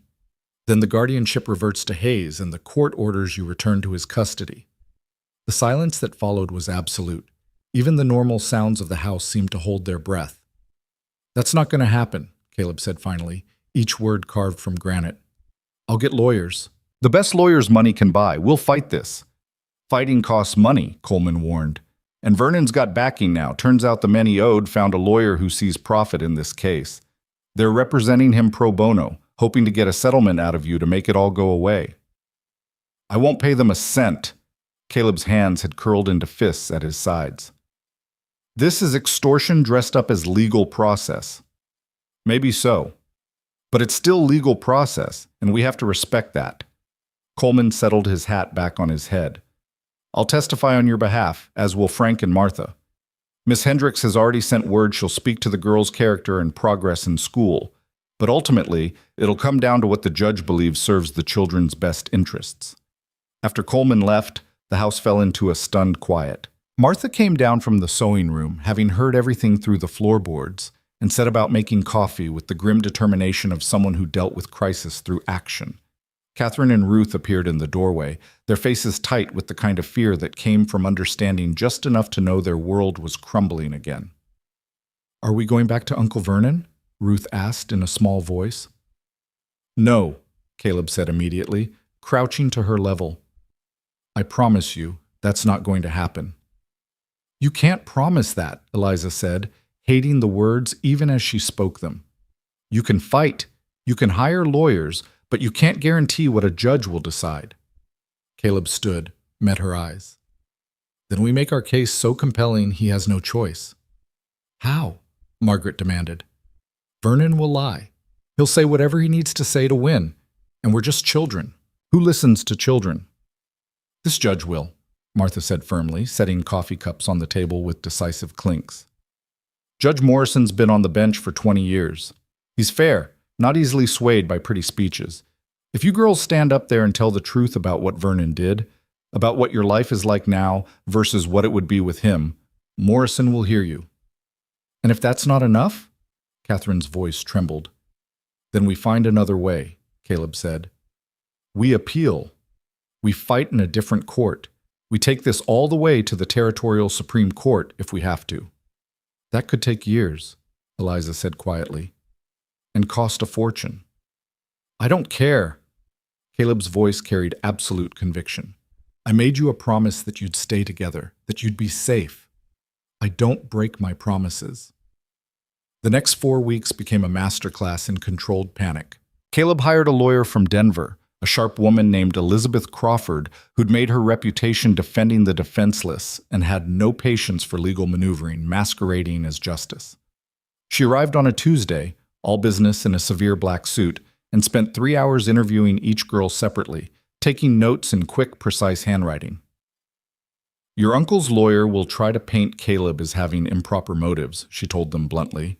"They'll insinuate things, ask leading questions designed to make you doubt yourselves. You need to be prepared for that." "What kind of things?" Margaret asked. Crawford's expression didn't soften. "They'll ask if Caleb has ever been inappropriate with any of you, if he's made you uncomfortable, if there's been any physical contact that seemed wrong. They'll try to twist normal household interactions into something sinister." Eliza felt rage bubble up in her chest. "That's disgusting. Caleb's never, he wouldn't, I know that, you know that, but the law requires we address these questions directly." Crawford leaned forward. "Which is why your answers need to be clear, consistent, and absolutely truthful. Don't embellish, don't get defensive, just state facts. Can you do that?" They could. They would. Because the alternative was unthinkable. Martha increased her visits, coming 4 days a week now instead of 3, her presence serving as both chaperone and character witness.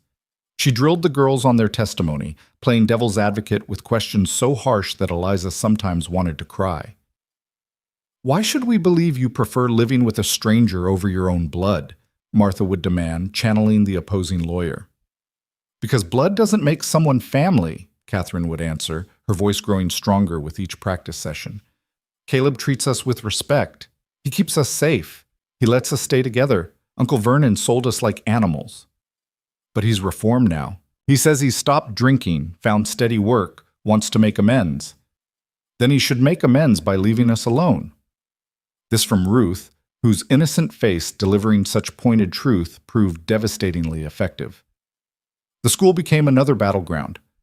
Word of the legal challenge spread through Millbrook like wildfire, and suddenly Catherine and Ruth found themselves the subject of renewed scrutiny. Some parents pulled their children aside, warning them to stay away from those auction girls. Others made pointed comments about the inappropriateness of the living arrangement. Miss Hendricks shut down the worst of it with sharp efficiency, but she couldn't stop the whispers on the playground or the way some children edged away like misfortune might be contagious. Catherine came home one afternoon with tear-stained cheeks and skinned knees from being pushed during recess. Ruth's rag doll had been stolen and torn apart, left in pieces on her desk like a threat. Caleb found them crying in their room and made a decision that probably cost him sleep, but earned the girls' fierce loyalty. The next morning, he rode to school with them, walked them into the building, and stood in front of the assembled children with the kind of quiet authority that made even the bullies pay attention. "My name is Caleb Whitmore," he said. "Catherine and Ruth Moore live with me. They're under my protection. If anyone has a problem with that, they can take it up with me directly. If anyone hurts them, mocks them, or makes their lives difficult, they'll answer to me. Is that understood?" Dead silence, broken only by Miss Hendrick's quiet, "Thank you, Mr. Whitmore." After that, the overt bullying stopped. The whispers continued, but the physical intimidation ceased. It wasn't perfect, but it was better. At home, life developed a strange duality. On the surface, routines continued: chores, lessons, meals, evenings spent reading or sewing, or simply sitting together. But underneath ran a current of anxiety that colored everything: the knowledge that in 3 weeks, 2 weeks, 1 week, their entire future would be decided by a judge who didn't know them and had no particular reason to care. Eliza threw herself into learning everything she could about household management, about ranching, about being useful. If she could prove their value, maybe that would matter. If she could show that they weren't burdens but contributors, maybe that would tip the scales. Martha found her one evening scrubbing floors that didn't need scrubbing, working with the desperate energy of someone trying to outrun her thoughts.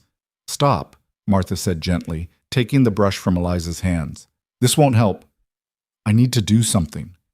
You need to breathe. You need to trust that the truth will be enough." "What if it's not?" Eliza's voice cracked. "What if we tell the truth and it doesn't matter? What if the law decides Vernon's rights as a blood relative outweigh everything else?" Martha sat down on the floor beside her, heedless of her good dress. "Then we find another way. We appeal. We fight. We don't give up. Everyone keeps saying that, but nobody can guarantee it'll work." "No," Martha agreed. "Life doesn't come with guarantees, but I can tell you this. I've watched you girls transform this house from a mausoleum into a home. I've watched Caleb remember what it means to live instead of just exist. I've seen Ruth blossom in school, Catherine's confidence grow, Margaret's grief start to heal. That's not nothing, Eliza. That's everything. It might not be enough for a judge. Then we make damn sure it is." The night before the hearing, none of them slept well. Eliza lay awake, listening to the house settle, to Ruth's quiet breathing beside her, to the distant sound of Caleb pacing downstairs. At some point past midnight, she gave up on sleep and went down to find him sitting at the kitchen table with the guardianship papers spread out like he could will them to be stronger through sheer force of concentration. "You should rest," she said from the doorway. He looked up, unsurprised by her presence. "So should you." "Can't." She moved to sit across from him. "My mind won't stop." "Mine either." Caleb rubbed his eyes, exhaustion evident in every line of his body. "I keep thinking about what I could have done differently. If I'd been smarter about the transfer, gotten better documentation, anticipated the legal challenges." "You saved us," Eliza interrupted. "Everything else is just details. Details that might cost you your future." "No." She reached across the table, covering his hand with hers, a gesture so unlike her usual reserve that it made him look up in surprise. "Whatever happens tomorrow, you gave us something Vernon never could. You gave us hope. You showed us that not all adults are cruel or selfish. You proved that sometimes people do the right thing even when it's hard. That might not be enough. It's enough for me." She pulled her hand back, suddenly self-conscious. "I'm 17, Caleb. In less than a year, I'll be 18 and legally able to make my own decisions. If the worst happens, if Vernon somehow wins, I'll run. I'll take my sisters and we'll disappear before we let him touch us." "Don't talk like that." "Why not? It's the truth. I'd rather be a fugitive than let that man have any power over us again." Caleb's expression shifted into something pained and proud at the same time. "You're fierce. All 4 of you. Whatever happens tomorrow, remember that. You're not victims. You're survivors." "I don't feel like a survivor. I feel scared." "Being scared doesn't make you weak. It makes you human." They sat in companionable silence until the first gray light of dawn crept through the windows. Then they rose together and began preparing for a day that would determine everything. The territorial courthouse in the county seat was an imposing stone building designed to intimidate those who entered seeking justice. The courtroom itself had high ceilings, dark wood, and an atmosphere heavy with the weight of decisions made and lives altered. Judge Morrison presided from an elevated bench, a white-haired man with shrewd eyes that missed nothing. Vernon Hayes sat with his lawyers at one table, looking markedly different from the slovenly drunk who'd sold his nieces on an auction platform. Someone had cleaned him up, new suit, fresh haircut, sober expression carefully maintained. He looked almost respectable, which made Eliza's stomach turn. Their side of the courtroom felt both stronger and more vulnerable. Caleb sat with Elizabeth Crawford, his face carved from stone. The four sisters occupied seats directly behind them, Martha on one side and Sheriff Coleman on the other, a visible wall of support. The hearing began with opening statements. Vernon's lawyer, a slick man named Porter, who smiled too much, painted a picture of a troubled soul who'd made mistakes but had since reformed. He spoke of blood ties, family bonds, second chances. He described Vernon's current employment at a mill, his sober living, his deep regret for his past actions. Mr. Hayes made errors in judgment during a difficult time, Porter said smoothly, but he's family. These girls belong with their blood relative, not with a stranger, however well-intentioned. Elizabeth Crawford's opening was shorter and sharper. This case isn't about second chances. It's about what serves the best interests of four children who've already lost everything. The question before this court is simple. Who provides safety, stability, and the opportunity for these girls to thrive? The evidence will show conclusively that Caleb Whitmore has done more for these children in 3 months than Vernon Hayes did in his entire period of guardianship. The testimony began with procedural witnesses, Sheriff Coleman describing the auction, the legal transfer, the authenticity of the documents. Frank Gaines spoke to Vernon's debts, his drinking, his reputation. Miss Hendricks testified about Catherine and Ruth's progress in school, their integration into the classroom, their visible improvement in health and demeanor since living with Caleb. Then came Vernon Hayes himself. He took the stand with downcast eyes and a repentant manner that might have been convincing if Eliza hadn't known better. Porter led him through a carefully constructed narrative of grief, poor choices, and redemption. "I was devastated by my brother's death," Vernon said, his voice catching just slightly. "I turned to drink to cope. I made terrible decisions. But I've been sober for 2 months now. I've found honest work. I've rented a proper house. I'm ready to provide a home for my nieces." "Why do you want guardianship restored?" Porter asked. "Because they're family. Because I owe it to my brother to care for his daughters. Because I want to make amends for my failures." Crawford's cross-examination was surgical. "Mr. Hayes, you testified you've been sober for 2 months. Is that correct?" "Yes, ma'am." "And the auction occurred 3 months ago?" "Yes." "So you were still drinking when you decided to sell your nieces?" "I wasn't selling them. I was finding them appropriate homes.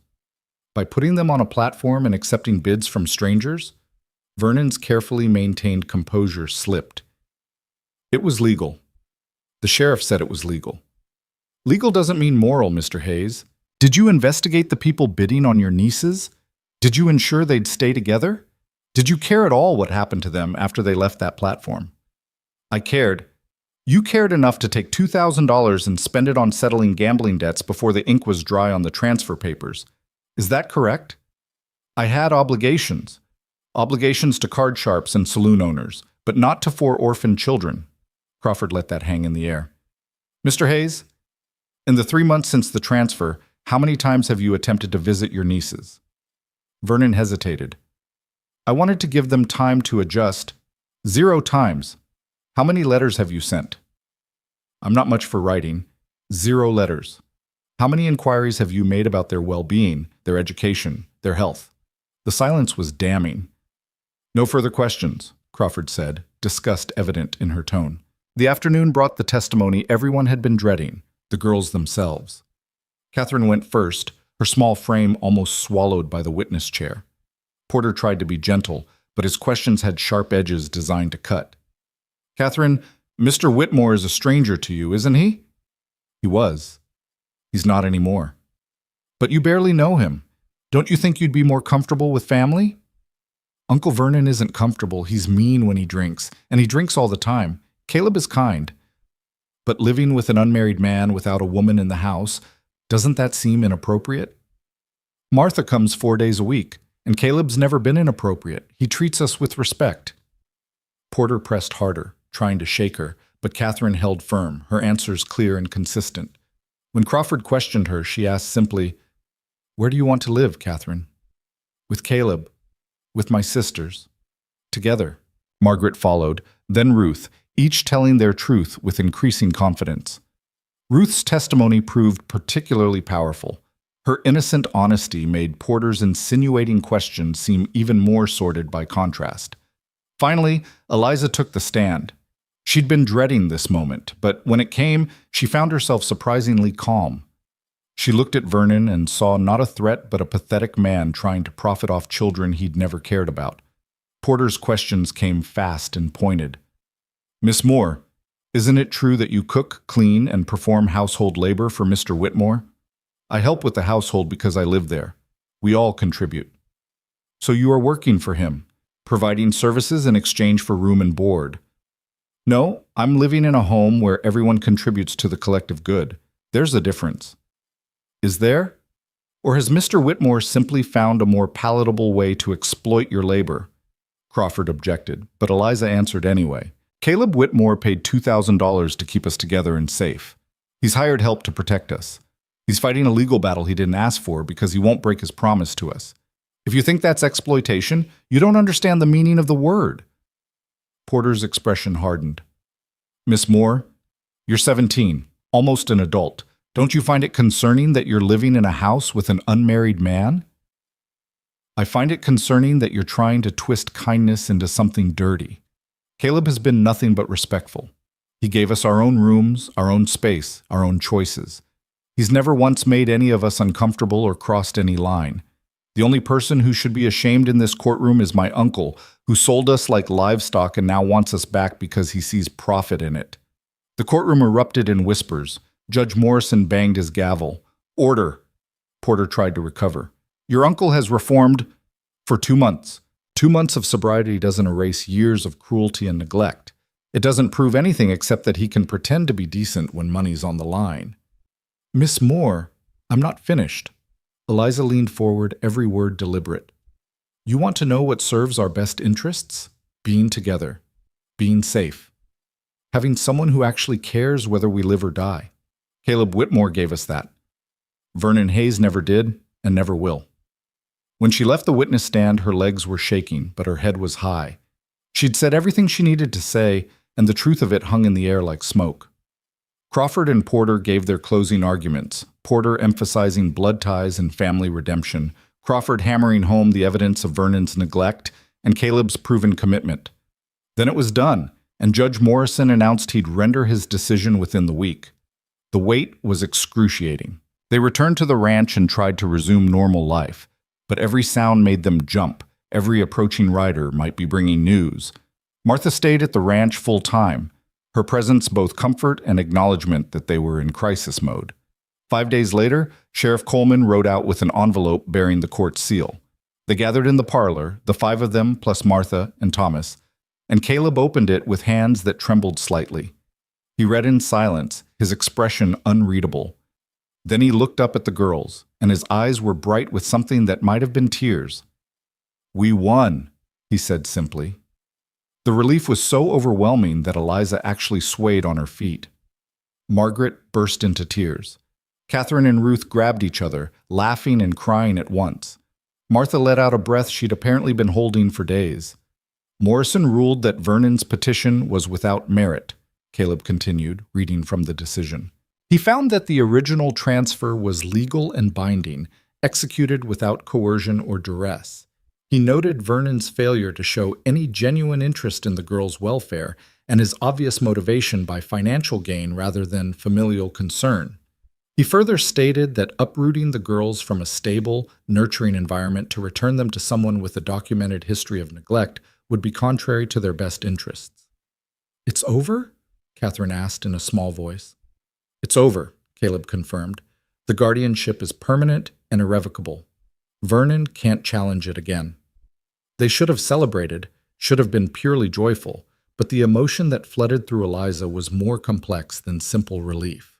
They'd won, yes, but they'd had to fight for something that should have been automatic, the right to safety, to staying together, to being treated as human beings rather than property. That night, Caleb built a fire in the parlor, the first time he'd done so since Sarah's death. They gathered around it, the warmth and light pushing back the autumn darkness. Margaret read aloud, not from a novel, but from a book of poetry their mother had loved.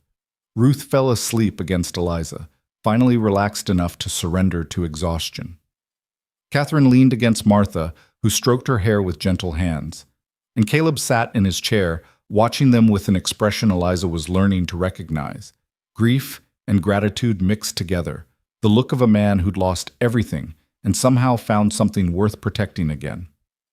"Thank you," Eliza said quietly, the words inadequate but sincere.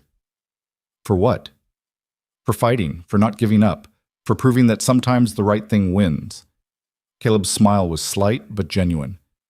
"We fought together, and we'll keep fighting, whatever comes next." Whatever came next. The phrase held both promise and uncertainty, but for the first time since their parents died, uncertainty didn't feel like a threat. It felt like possibility, like the beginning of something rather than the end. Outside, the wind picked up, carrying the scent of coming winter and the promise of seasons turning. Inside, the fire crackled, and 5 people who'd found each other through tragedy sat together in the warm glow. No longer just survivors, but something more. A family, chosen and fought for, fragile but real. Winter arrived in earnest 2 weeks after the court ruling, transforming the Kansas landscape into something stark and beautiful. Snow fell in the kind of heavy silence that made the world feel smaller, more intimate, wrapping the ranch in white that softened harsh edges and muffled sound. Inside the house, life settled into rhythms that felt less like survival and more like actual living. But victory in court, Eliza was learning, didn't erase the scars that came before it. It just gave you the safety to finally acknowledge they existed. She noticed it first in Ruth, who'd seemed the most resilient. The 6-year-old began having nightmares 3 weeks after the hearing, waking the house with screams about being sold again, about men coming to take them away. Eliza would hold her through the trembling aftermath, singing songs their mother had sung, but the fear had taken root and wouldn't be easily uprooted. Catherine grew quieter, more withdrawn, her confidence in the classroom eroding as she internalized the whispers that hadn't completely stopped. She came home one afternoon and asked Eliza, voice small and ashamed, "Are we bad people? Is that why everyone treats us different?" Margaret threw herself into books with an intensity that looked like escape, reading until her eyes burned and her head ached, using stories to avoid confronting the reality that they'd been hours away from being separated forever. And Eliza herself found that winning hadn't brought peace, just a different kind of worry. Every time Caleb left the ranch, she felt panic flutter in her chest. Every approaching rider made her reach for the rifle. Every letter or official-looking document that arrived made her stomach drop, certain it would be another challenge, another fight, another person trying to tear apart what they'd built. Martha noticed. Of course Martha noticed. She found Eliza one gray December afternoon scrubbing the same counter she'd already cleaned twice, working with the manic energy of someone trying to outrun their thoughts. "Stop," Martha said, taking the cloth from her hands with gentle firmness. "I'm not finished." "Yes, you are. Come sit." They sat at the kitchen table, and Martha poured coffee with the kind of deliberate care that said this conversation mattered. Outside, snow fell past the window in lazy swirls. Somewhere upstairs, Margaret was reading to Ruth. The house held that particular quiet of winter afternoons when time seemed to move slower. "You're wearing yourself out," Martha said. "I've watched you these past weeks. You barely sleep. You work constantly. You jump at shadows. I'm fine." "You're not. And that's all right, Eliza. You don't have to be fine all the time." Something in Eliza's chest cracked at that, the permission to not be strong threatening to undo her completely. "If I stop being fine, everything falls apart." "That's not true. You've got Caleb, me, your sisters. We're all holding this together. You don't have to carry it alone." "Someone has to." "Why?" Martha's question was gentle but insistent. "Why does it have to be you? Because I'm the oldest. Because they depend on me. Because if I don't, Eliza's voice broke. If I don't keep us safe, who will? Caleb, me, Sheriff Coleman, Miss Hendricks, a whole community of people who've proven they'll stand with you. Martha reached across the table, covered Eliza's hand with her own. You're not alone anymore, child. You haven't been since Caleb stood up at that auction, but you're still acting like you are. The truth of it hit Eliza like a physical blow. She'd been so focused on protecting her sisters that she hadn't noticed she'd stopped protecting herself, hadn't let herself grieve, hadn't let herself feel the full weight of everything they'd lost and barely survived. I don't know how to stop, she whispered. Start small. Let someone else make dinner tonight. Let Margaret help with the mending. Trust that if you rest, the world won't end. Martha squeezed her hand. You're 17 years old, Eliza. You've been carrying adult burdens since your parents died. It's time to let some of that weight go. That evening, when Caleb came in from checking the cattle, he found the kitchen empty and dinner unmade. For a moment, concern flashed across his face, until he heard voices from the parlor. He followed the sound to find all 4 girls sitting with Martha, no one working, just talking.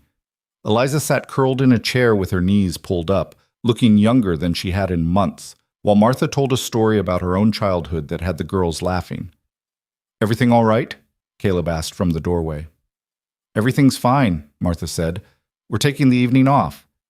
You can make dinner for once. Caleb's expression shifted through surprise to understanding to something softer. All right then, hope you like beans and bacon, because that's about the extent of my repertoire. Sounds perfect, Eliza said, and meant it. The new year arrived with bitter cold and a letter that changed everything in ways none of them anticipated. It came addressed to Caleb, but concerned all of them, written in careful script by Elizabeth Crawford, the lawyer who'd won their case. Caleb read it at breakfast, his expression growing thoughtful. When he finished, he set the letter down and looked at the 4 girls arrayed around the table. Crawford's been approached by a group of reformers in the territorial legislature, he said. They want to use our case as evidence for changing the laws around orphaned children. They're proposing legislation that would end the practice of auctioning children and establish a formal foster care system with oversight and standards. Silence greeted this announcement as the girls processed what it meant. They want us to testify?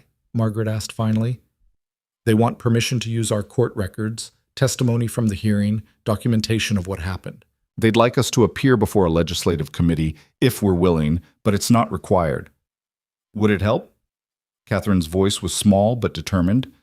Crawford thinks it could make the difference between the bill passing or dying in committee. Personal testimony is powerful, but Caleb leaned forward, his expression serious.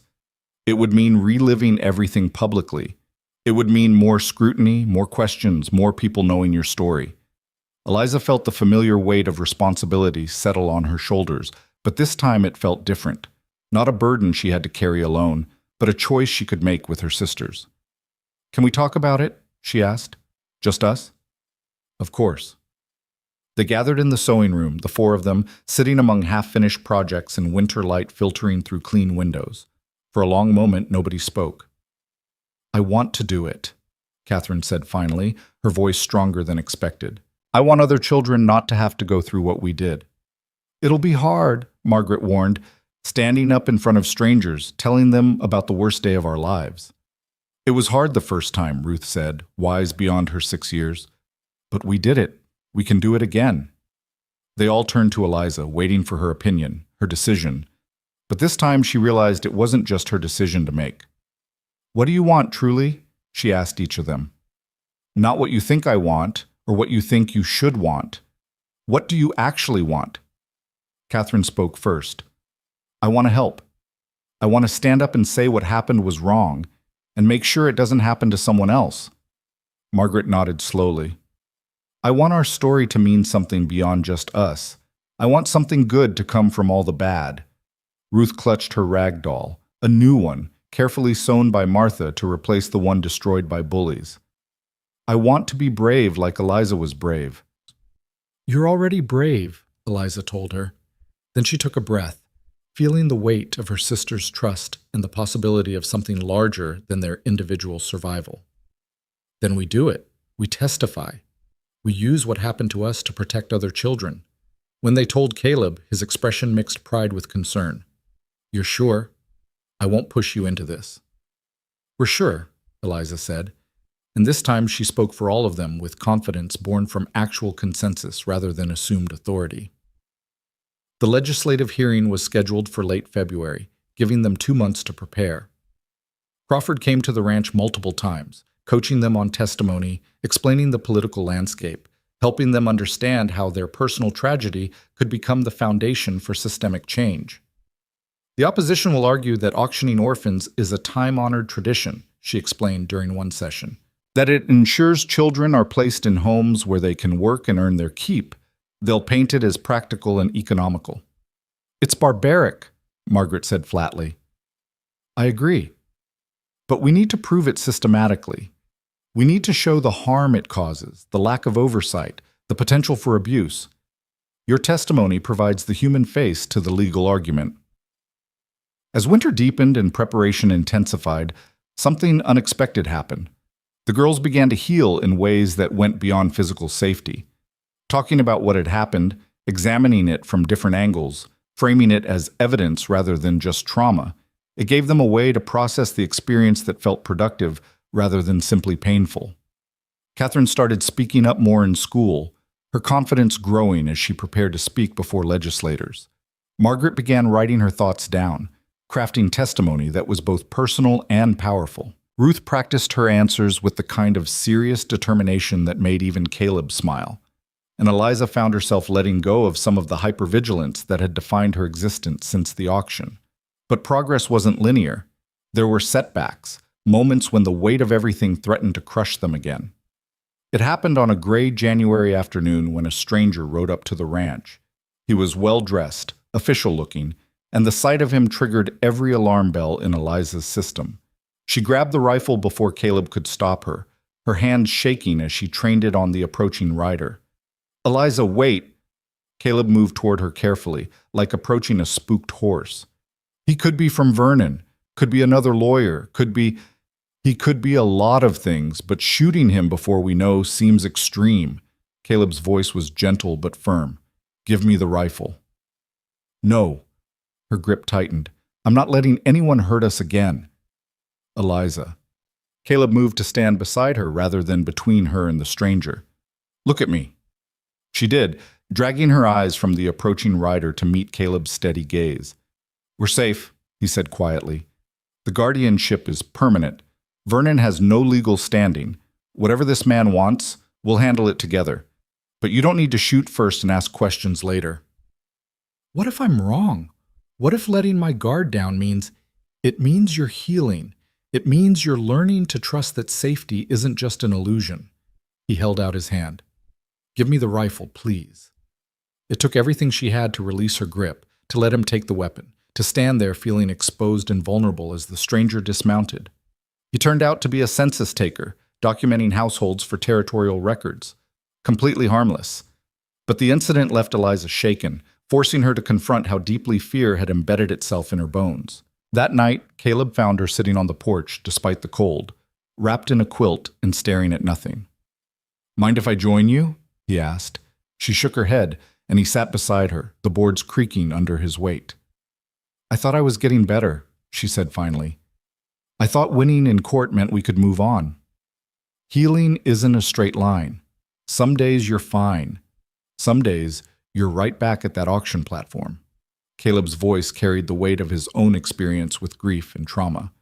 But the fact that you're having bad days doesn't mean you're not making progress. How do you know? Because 6 months ago, you would have shot that census taker and asked questions later. Today, you gave me the rifle. That's progress. Eliza pulled the quilt tighter. I'm tired of being scared. I know. Caleb was quiet for a moment. After Sarah died, I was scared of everything, scared to stay in the house with all its memories, scared to leave in case I forgot what she looked like, scared to hope for anything because hope had betrayed me so completely. It took me 2 years to start climbing out of that fear. What changed? You and your sisters, seeing what real courage looked like, standing on that platform facing the worst and refusing to break. It shamed me out of my cowardice. We're not courageous. We're just surviving. I know. But survival in the face of everything stacked against you? That's the purest form of courage there is. They sat in companionable silence until the cold drove them inside, where Margaret had made hot chocolate and Ruth was teaching Catherine a hand-clapping game their mother had taught her. Normal moments, precious because they'd been so hard won. February arrived with the kind of cold that made breath visible and turned the world brittle. They traveled to the territorial capital in a hired coach, Caleb and the 4 girls plus Martha as chaperone and Crawford as guide. The journey took 2 days, and the capital city overwhelmed them with its size and noise and the sheer number of people pressed together. The legislative building was imposing, marble and brass and the weight of power concentrated in ornate rooms. The committee room where they'd testify was smaller than the courtroom but somehow more intimidating, with legislators arranged in a semicircle like judges rendering verdict on their worth. Crawford had warned them the opposition would be present, and she was right. Several well-dressed men sat on the opposition side, their expressions ranging from skeptical to openly hostile. Among them, Eliza was stunned to see Silas Turnbull, the man who'd bid on her at the auction, who'd wanted to buy her for $50 and work her until she broke. The sight of him made her stomach turn, but she forced herself to meet his gaze steadily. She wasn't that terrified girl on the platform anymore. She had a voice now, and she was going to use it. The hearing opened with dry testimony from legal experts and social reformers, establishing the framework of the proposed legislation. Then Crawford called her first witness. "I'd like to call Catherine Moore to testify about her experience with the current system." Catherine walked to the witness chair with her head high, wearing one of the dresses Martha had taught them to make, looking young and vulnerable and utterly determined. She placed her hand on the Bible, swore to tell the truth, and then proceeded to demolish the opposition's arguments with simple, devastating honesty. "What was it like standing on that auction platform?" Crawford asked. "Like being an animal at a livestock sale?" Catherine said clearly. "People looking at us, deciding if we were worth buying, discussing our value like we couldn't hear them." "Did anyone ask what you wanted?" "No, ma'am. Nobody cared what we wanted. We were just problems to be solved."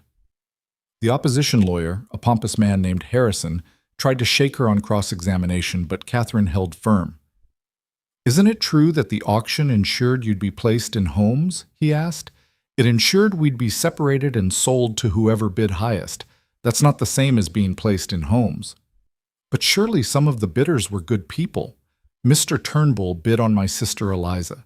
He runs his boarding house workers 16 hours a day and pays them in room and board instead of wages. Is that what you call a good home?" Turnbull's face flushed red from the gallery. Harrison pressed harder. "The current system has worked for decades. The current system treats children like property," Catherine interrupted, her voice rising. "It worked for the people buying us, maybe. It didn't work for us." Margaret testified next, speaking to the psychological harm of being commodified, of knowing adults saw you as labor rather than a human being. Ruth's testimony was brief but powerful, her 6-year-old innocence making the cruelty of the system impossible to ignore. Then it was Eliza's turn. She walked to the witness chair, feeling the weight of every eye in the room. Crawford's questions started gently, establishing the facts of their parents' death, Vernon's guardianship, the auction itself. "Tell the committee what it felt like when the bidding started," Crawford said. Eliza took a breath, reaching for the truth beneath the trauma. "It felt like being erased, like everything that made me a person, my thoughts, my feelings, my hopes. None of it mattered. I was just a body that could work, a problem to be solved with money. When men bid on me, they weren't thinking about who I was or what I might become. They were calculating how much labor they could extract before I broke." "And how did Mr. Whitmore's intervention change that?" "He saw us as human beings. He bid to keep us together, not to separate us. He spent a fortune to give us safety and dignity. He fought for us in court. He's still fighting for us now." Eliza looked directly at the legislators. "The current system would have split my family apart and put us with people who saw us as investments. The proposed system would prevent that. Which one sounds more just to you?" Harrison's cross-examination was aggressive, trying to paint Caleb as having improper motives, trying to suggest the girls were ungrateful or manipulated. But Eliza had been preparing for this, and she met every insinuation with calm refutation. "Are you aware that some people question the propriety of your living arrangement?" Harrison asked. I'm aware that some people have dirty minds and see impropriety where none exist, Eliza shot back. Caleb Whitmore has been nothing but respectful. He gave us our own rooms, our own space, our own choices. The only people who should be questioned are the ones who think kindness must have ulterior motives. But surely you can see how it appears. I see a man who sacrificed his comfort and his money to save 4 strangers. I see a community that supported us. I see a system that almost destroyed us and people like you trying to defend it. Eliza leaned forward. The question isn't how our situation appears. The question is why you're more concerned with appearances than with the fact that children are being sold like livestock in this territory. The room erupted in murmurs. The committee chairman banged his gavel for order. Harrison sat down, looking flustered. Crawford's redirect was simple. Miss Moore, if this legislation passes, what difference will it make? It'll mean other children won't have to stand on auction platforms wondering if they'll be separated from their siblings. It'll mean oversight and standards instead of treating orphans as convenient labor. It'll mean the law protects children instead of enabling their exploitation. Eliza looked at each legislator in turn. We survived the current system, but we shouldn't have had to. No child should have to. You have the power to change that. The question is whether you'll use it. The hearing concluded with closing arguments. Harrison defended tradition and practicality. Crawford spoke of justice and human dignity. Then the committee retired to deliberate. The wait was agonizing. They sat in an anteroom, the 4 girls and Caleb and Martha, saying little because there was nothing left to say. They'd done everything they could. The rest was up to legislators they didn't know making decisions for reasons they couldn't control. 2 hours later, the committee chairman emerged. His expression was carefully neutral as he invited them back into the chamber. The vote had been close, 7-5 in favor of the proposed legislation. It would move to the full territorial legislature with the committee's recommendation for passage. Your testimony, the chairman said, looking at the girls, made the difference. Personal stories cut through political rhetoric. Thank you for your courage in coming forward. They left the Capitol the next morning, the coach rattling over frozen roads toward home. The girls were subdued, processing what they'd done and what it might mean. Did we really make a difference? Ruth asked. We did, Caleb confirmed. The committee vote means the bill has momentum. It'll still need to pass the full legislature, but you gave it the best chance possible. And if it doesn't pass? Margaret asked quietly. Then we tried. We stood up and spoke truth. That matters regardless of the outcome. But 6 weeks later, a telegram arrived with news that made the whole ranch erupt in celebration. The territorial legislature had passed the Foster Care Protection Act by a margin of 32-18. Children could no longer be auctioned. A formal system of oversight would be established. Standards for placement would be enforced. It wouldn't undo what had happened to them, but it would prevent it from happening to others. That night, they celebrated with a dinner that Martha and the girls prepared together, a feast that filled the house with warmth and good smells and the kind of joy that comes from knowing you've made the world slightly better. Thomas joined them, and Miss Hendricks and Sheriff Coleman and Frank and Martha Gaines. The table barely fit everyone, and the noise level was chaotic, and it was perfect. After dinner, after the guests had left and the younger girls had gone to bed, Eliza found herself alone with Caleb in the parlor. The fire crackled low, casting dancing shadows on walls that had once felt like a mausoleum, but now felt like home. "Thank you," she said quietly. Caleb looked up from the book he'd been reading. For what? For everything. For saving us. For fighting for us. For giving us the safety to become people who could stand in front of legislators and demand change. You were always those people. You just needed the opportunity to show it. Maybe. Eliza moved to sit in the chair across from him. But I've been thinking about that day at the auction, about what would have happened if you hadn't shown up. Don't, Caleb said quietly. Don't torture yourself with what-ifs. I'm not torturing myself. I'm grateful. We all are. You changed our lives in ways I'm still trying to understand. You changed mine too. Caleb set down his book. This house was a tomb before you came. I was just existing, going through motions, waiting for time to pass. You reminded me what it means to live. We're a mess, Eliza said with a slight smile. Ruth has nightmares. Catherine still struggles with confidence. Margaret uses books to avoid feelings, and I jump at shadows. You're human. You've been through trauma. Healing takes time. You sound like Martha. Martha's usually right. They sat in comfortable silence for a moment, the kind that only comes from people who've been through fire together and emerged on the other side. What happens now? Eliza asked finally. We won in court. We changed the law. What comes next? Living, Caleb said simply. School for the younger girls. Learning ranch work if you want it. Growing up, making choices, building futures. He paused. Being a family, however imperfect and unconventional that looks. Is that what we are? A family? What else would you call it? Eliza thought about that. About 4 orphaned girls and a widowed rancher. About Martha's fierce protectiveness and Thomas's quiet presence. About a community that had rallied around them despite gossip and judgment. It didn't look like the family she'd lost, but maybe family didn't have to look any particular way. I'd call it home, she said finally. Spring came late that year, but when it arrived, it transformed the landscape with the kind of dramatic change that made winter feel like a distant memory.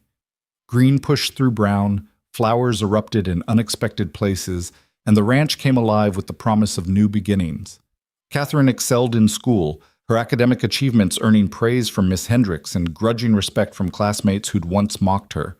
Ruth made friends, her natural charm winning over children whose parents had warned them away. Margaret discovered a talent for writing, her essays about their experiences moving people to tears and action. And Eliza, slowly and with setbacks, learned to let go of some of the responsibilities she'd carried for so long. She learned to sleep through the night without checking on her sisters. She learned to let Caleb leave the ranch without panic. She learned to trust that safety wasn't an illusion that would shatter at the first sign of trouble. She also learned ranching, working alongside Caleb and Thomas to understand the rhythms of cattle and land, discovering that she had a head for business and a talent for management that would serve her well in whatever future she chose. One warm May afternoon, she rode out to the north pasture where Caleb was inspecting new fence posts. He looked up as she approached, shading his eyes against the sun. "Everything all right?" he asked. "Everything's fine. I just wanted to talk." They sat on the fence rail together, looking out over land that rolled toward distant horizons. A hawk circled overhead, riding thermal currents with lazy grace. "I've been thinking about the future," Eliza said, "about what I want to do when I'm 18 and legally an adult." "And?" "I want to stay here, help run the ranch, maybe eventually take over some of the management." She glanced at him. "If that's all right with you." Caleb's expression shifted through surprise to something that looked like pride. "You don't have to decide that now. You've got time to figure out what you want." "I know, but I've been watching how you run things, learning the books from Martha, understanding what makes this place work. I'm good at it, and I want to build something lasting, something that can support all of us." "What about your sisters?" "Catherine wants to be a teacher. She's already talking about it with Miss Hendricks. Margaret wants to write, maybe become a journalist. Ruth's too young to know yet, but whatever she chooses, we'll support it." Eliza looked at him directly. "We're not going anywhere, Caleb. This is home. We want to build our lives here." The emotion that crossed Caleb's face was complex, joy and grief mixed together, the happiness of found family tangled with the pain of the one he'd lost. "Sarah would have liked you," he said quietly. "All of you. She always wanted this house full of children, full of life. We can't replace what you lost. You're not replacing anything. You're creating something new." Caleb cleared his throat. "And if you want to learn ranch management, I'll teach you everything I know." They rode back together as the sun started its descent toward the horizon, painting the sky in shades of orange and gold. The house came into view, smoke rising from the chimney where Martha was helping Margaret with dinner. Ruth's laughter carried from somewhere near the barn where she was playing with Jack. Catherine sat on the porch steps, reading a book in the fading light. It was a scene of such ordinary domesticity that it might have been unremarkable anywhere else. But for 5 people who'd been torn apart by loss and nearly destroyed by a system that saw children as commodities, it was nothing short of miraculous. That evening, they gathered for dinner around the table that had become the center of their life together. The food was simple but good. The conversation ranged from school gossip to ranch business to plans for the summer. Arguments broke out over trivial things and were resolved with laughter. Ruth spilled her milk and was comforted rather than scolded.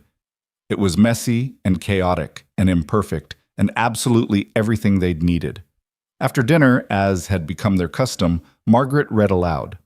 Tonight's selection was a new book Miss Hendricks had lent her, something about adventure and discovery and finding yourself in unexpected places. Her voice rose and fell with the rhythm of the prose, carrying them all into another world for a little while. But this time, when Eliza looked around the room, she didn't feel the need to escape into fiction.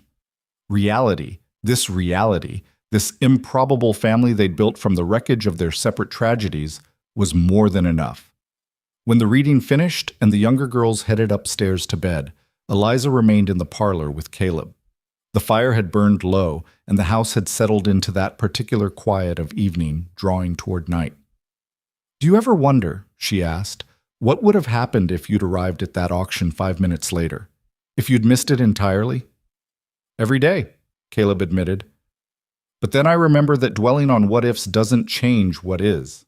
We're here, we're together, we're building something that matters. Do you think it'll last? This happiness we've found?" "Nothing lasts forever, Eliza. But that doesn't make it less real or less valuable." Caleb stood, stretched, moved to bank the fire for the night. "We've got today. We've got each other. We've got a future we're building together. That's more than most people get." He was right, Eliza realized. They'd been given something precious, not because they deserved it, or because life owed them compensation for suffering, but because sometimes, in the midst of systemic cruelty and human indifference, one person decided to care when it would have been easier to walk away. Months turned into years, and the sharp edges of trauma gradually wore smooth. Not forgotten, never forgotten, but integrated into who they became, rather than defining their entire existence. Catherine did become a teacher, taking over Miss Hendricks' position when the older woman retired.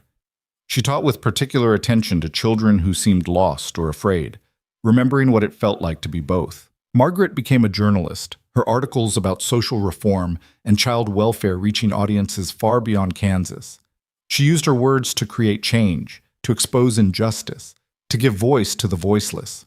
Ruth grew into a young woman of remarkable compassion, studying medicine with the goal of helping people who couldn't afford traditional care. She remembered being vulnerable and scared, and she dedicated her life to protecting others from that same fear. And Eliza ran the ranch with Caleb, eventually becoming an equal partner in the operation. She married eventually, a good man who understood that her first loyalty would always be to her sisters and the found family that had saved them all.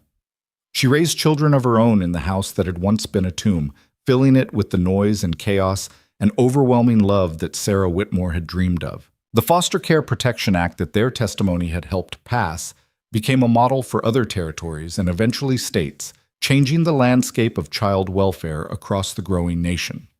Their personal tragedy became the foundation for systemic change that protected thousands of children who would never know the Moore sisters' names, but benefited from their courage.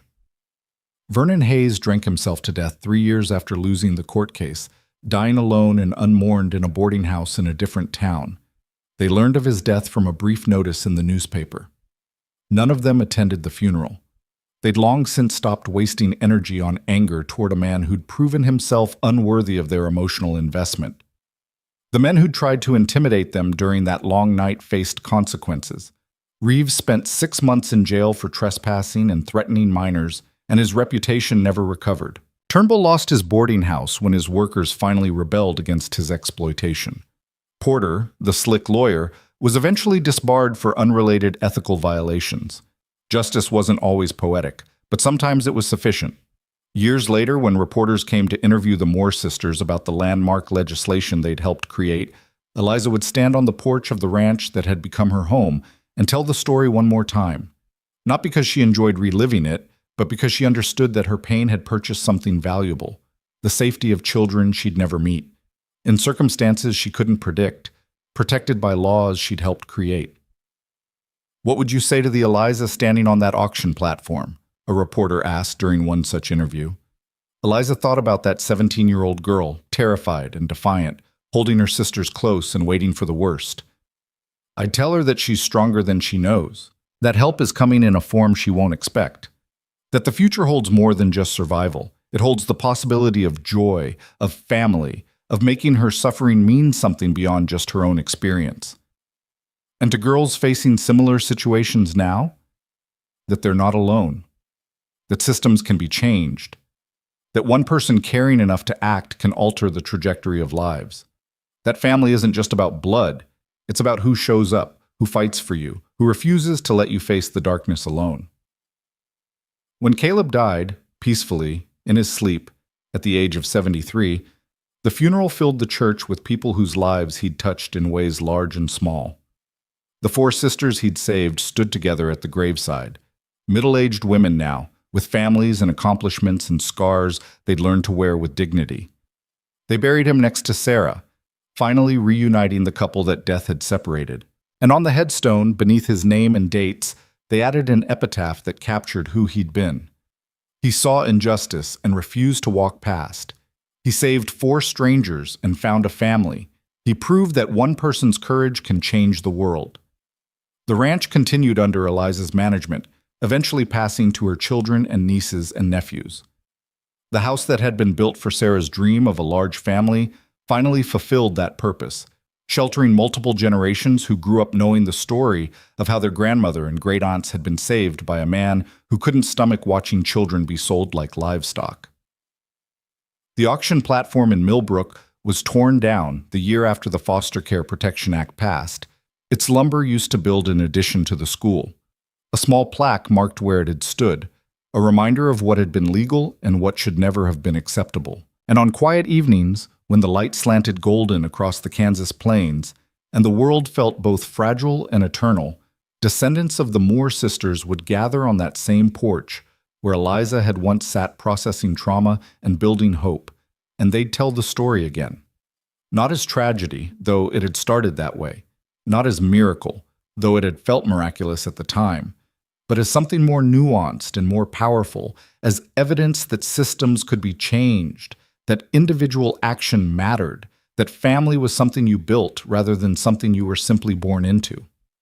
They'd tell the story of 4 girls who'd stood on an auction block and refused to be broken, of a man who'd acted when walking away would have been easier, of a community that had eventually rallied around what was right instead of what was traditional, of laws that changed because people demanded better. And they'd tell it not as ancient history, but as living legacy, a reminder that every generation faces moments when they must choose between convenience and justice, between tradition and progress, between walking past suffering and standing up to stop it. The story of the Moore sisters and Caleb Whitmore became part of the fabric of American child welfare reform, studied in classrooms and cited in legal briefs and remembered in families where someone had been saved because laws had changed and systems had evolved. But more than that, it became proof of something essential and enduring. That in a world that often treats the vulnerable as disposable, the choice to care, to actually give a damn about what happens to strangers, can ripple forward through time in ways impossible to measure, but impossible to deny. 4 girls sold at auction. 1 man who refused to accept it. A family built from the wreckage of separate tragedies. And a future that was different, better, more just because they'd all chosen to fight rather than accept that the world had to be the way it was. That was the story. And it was enough.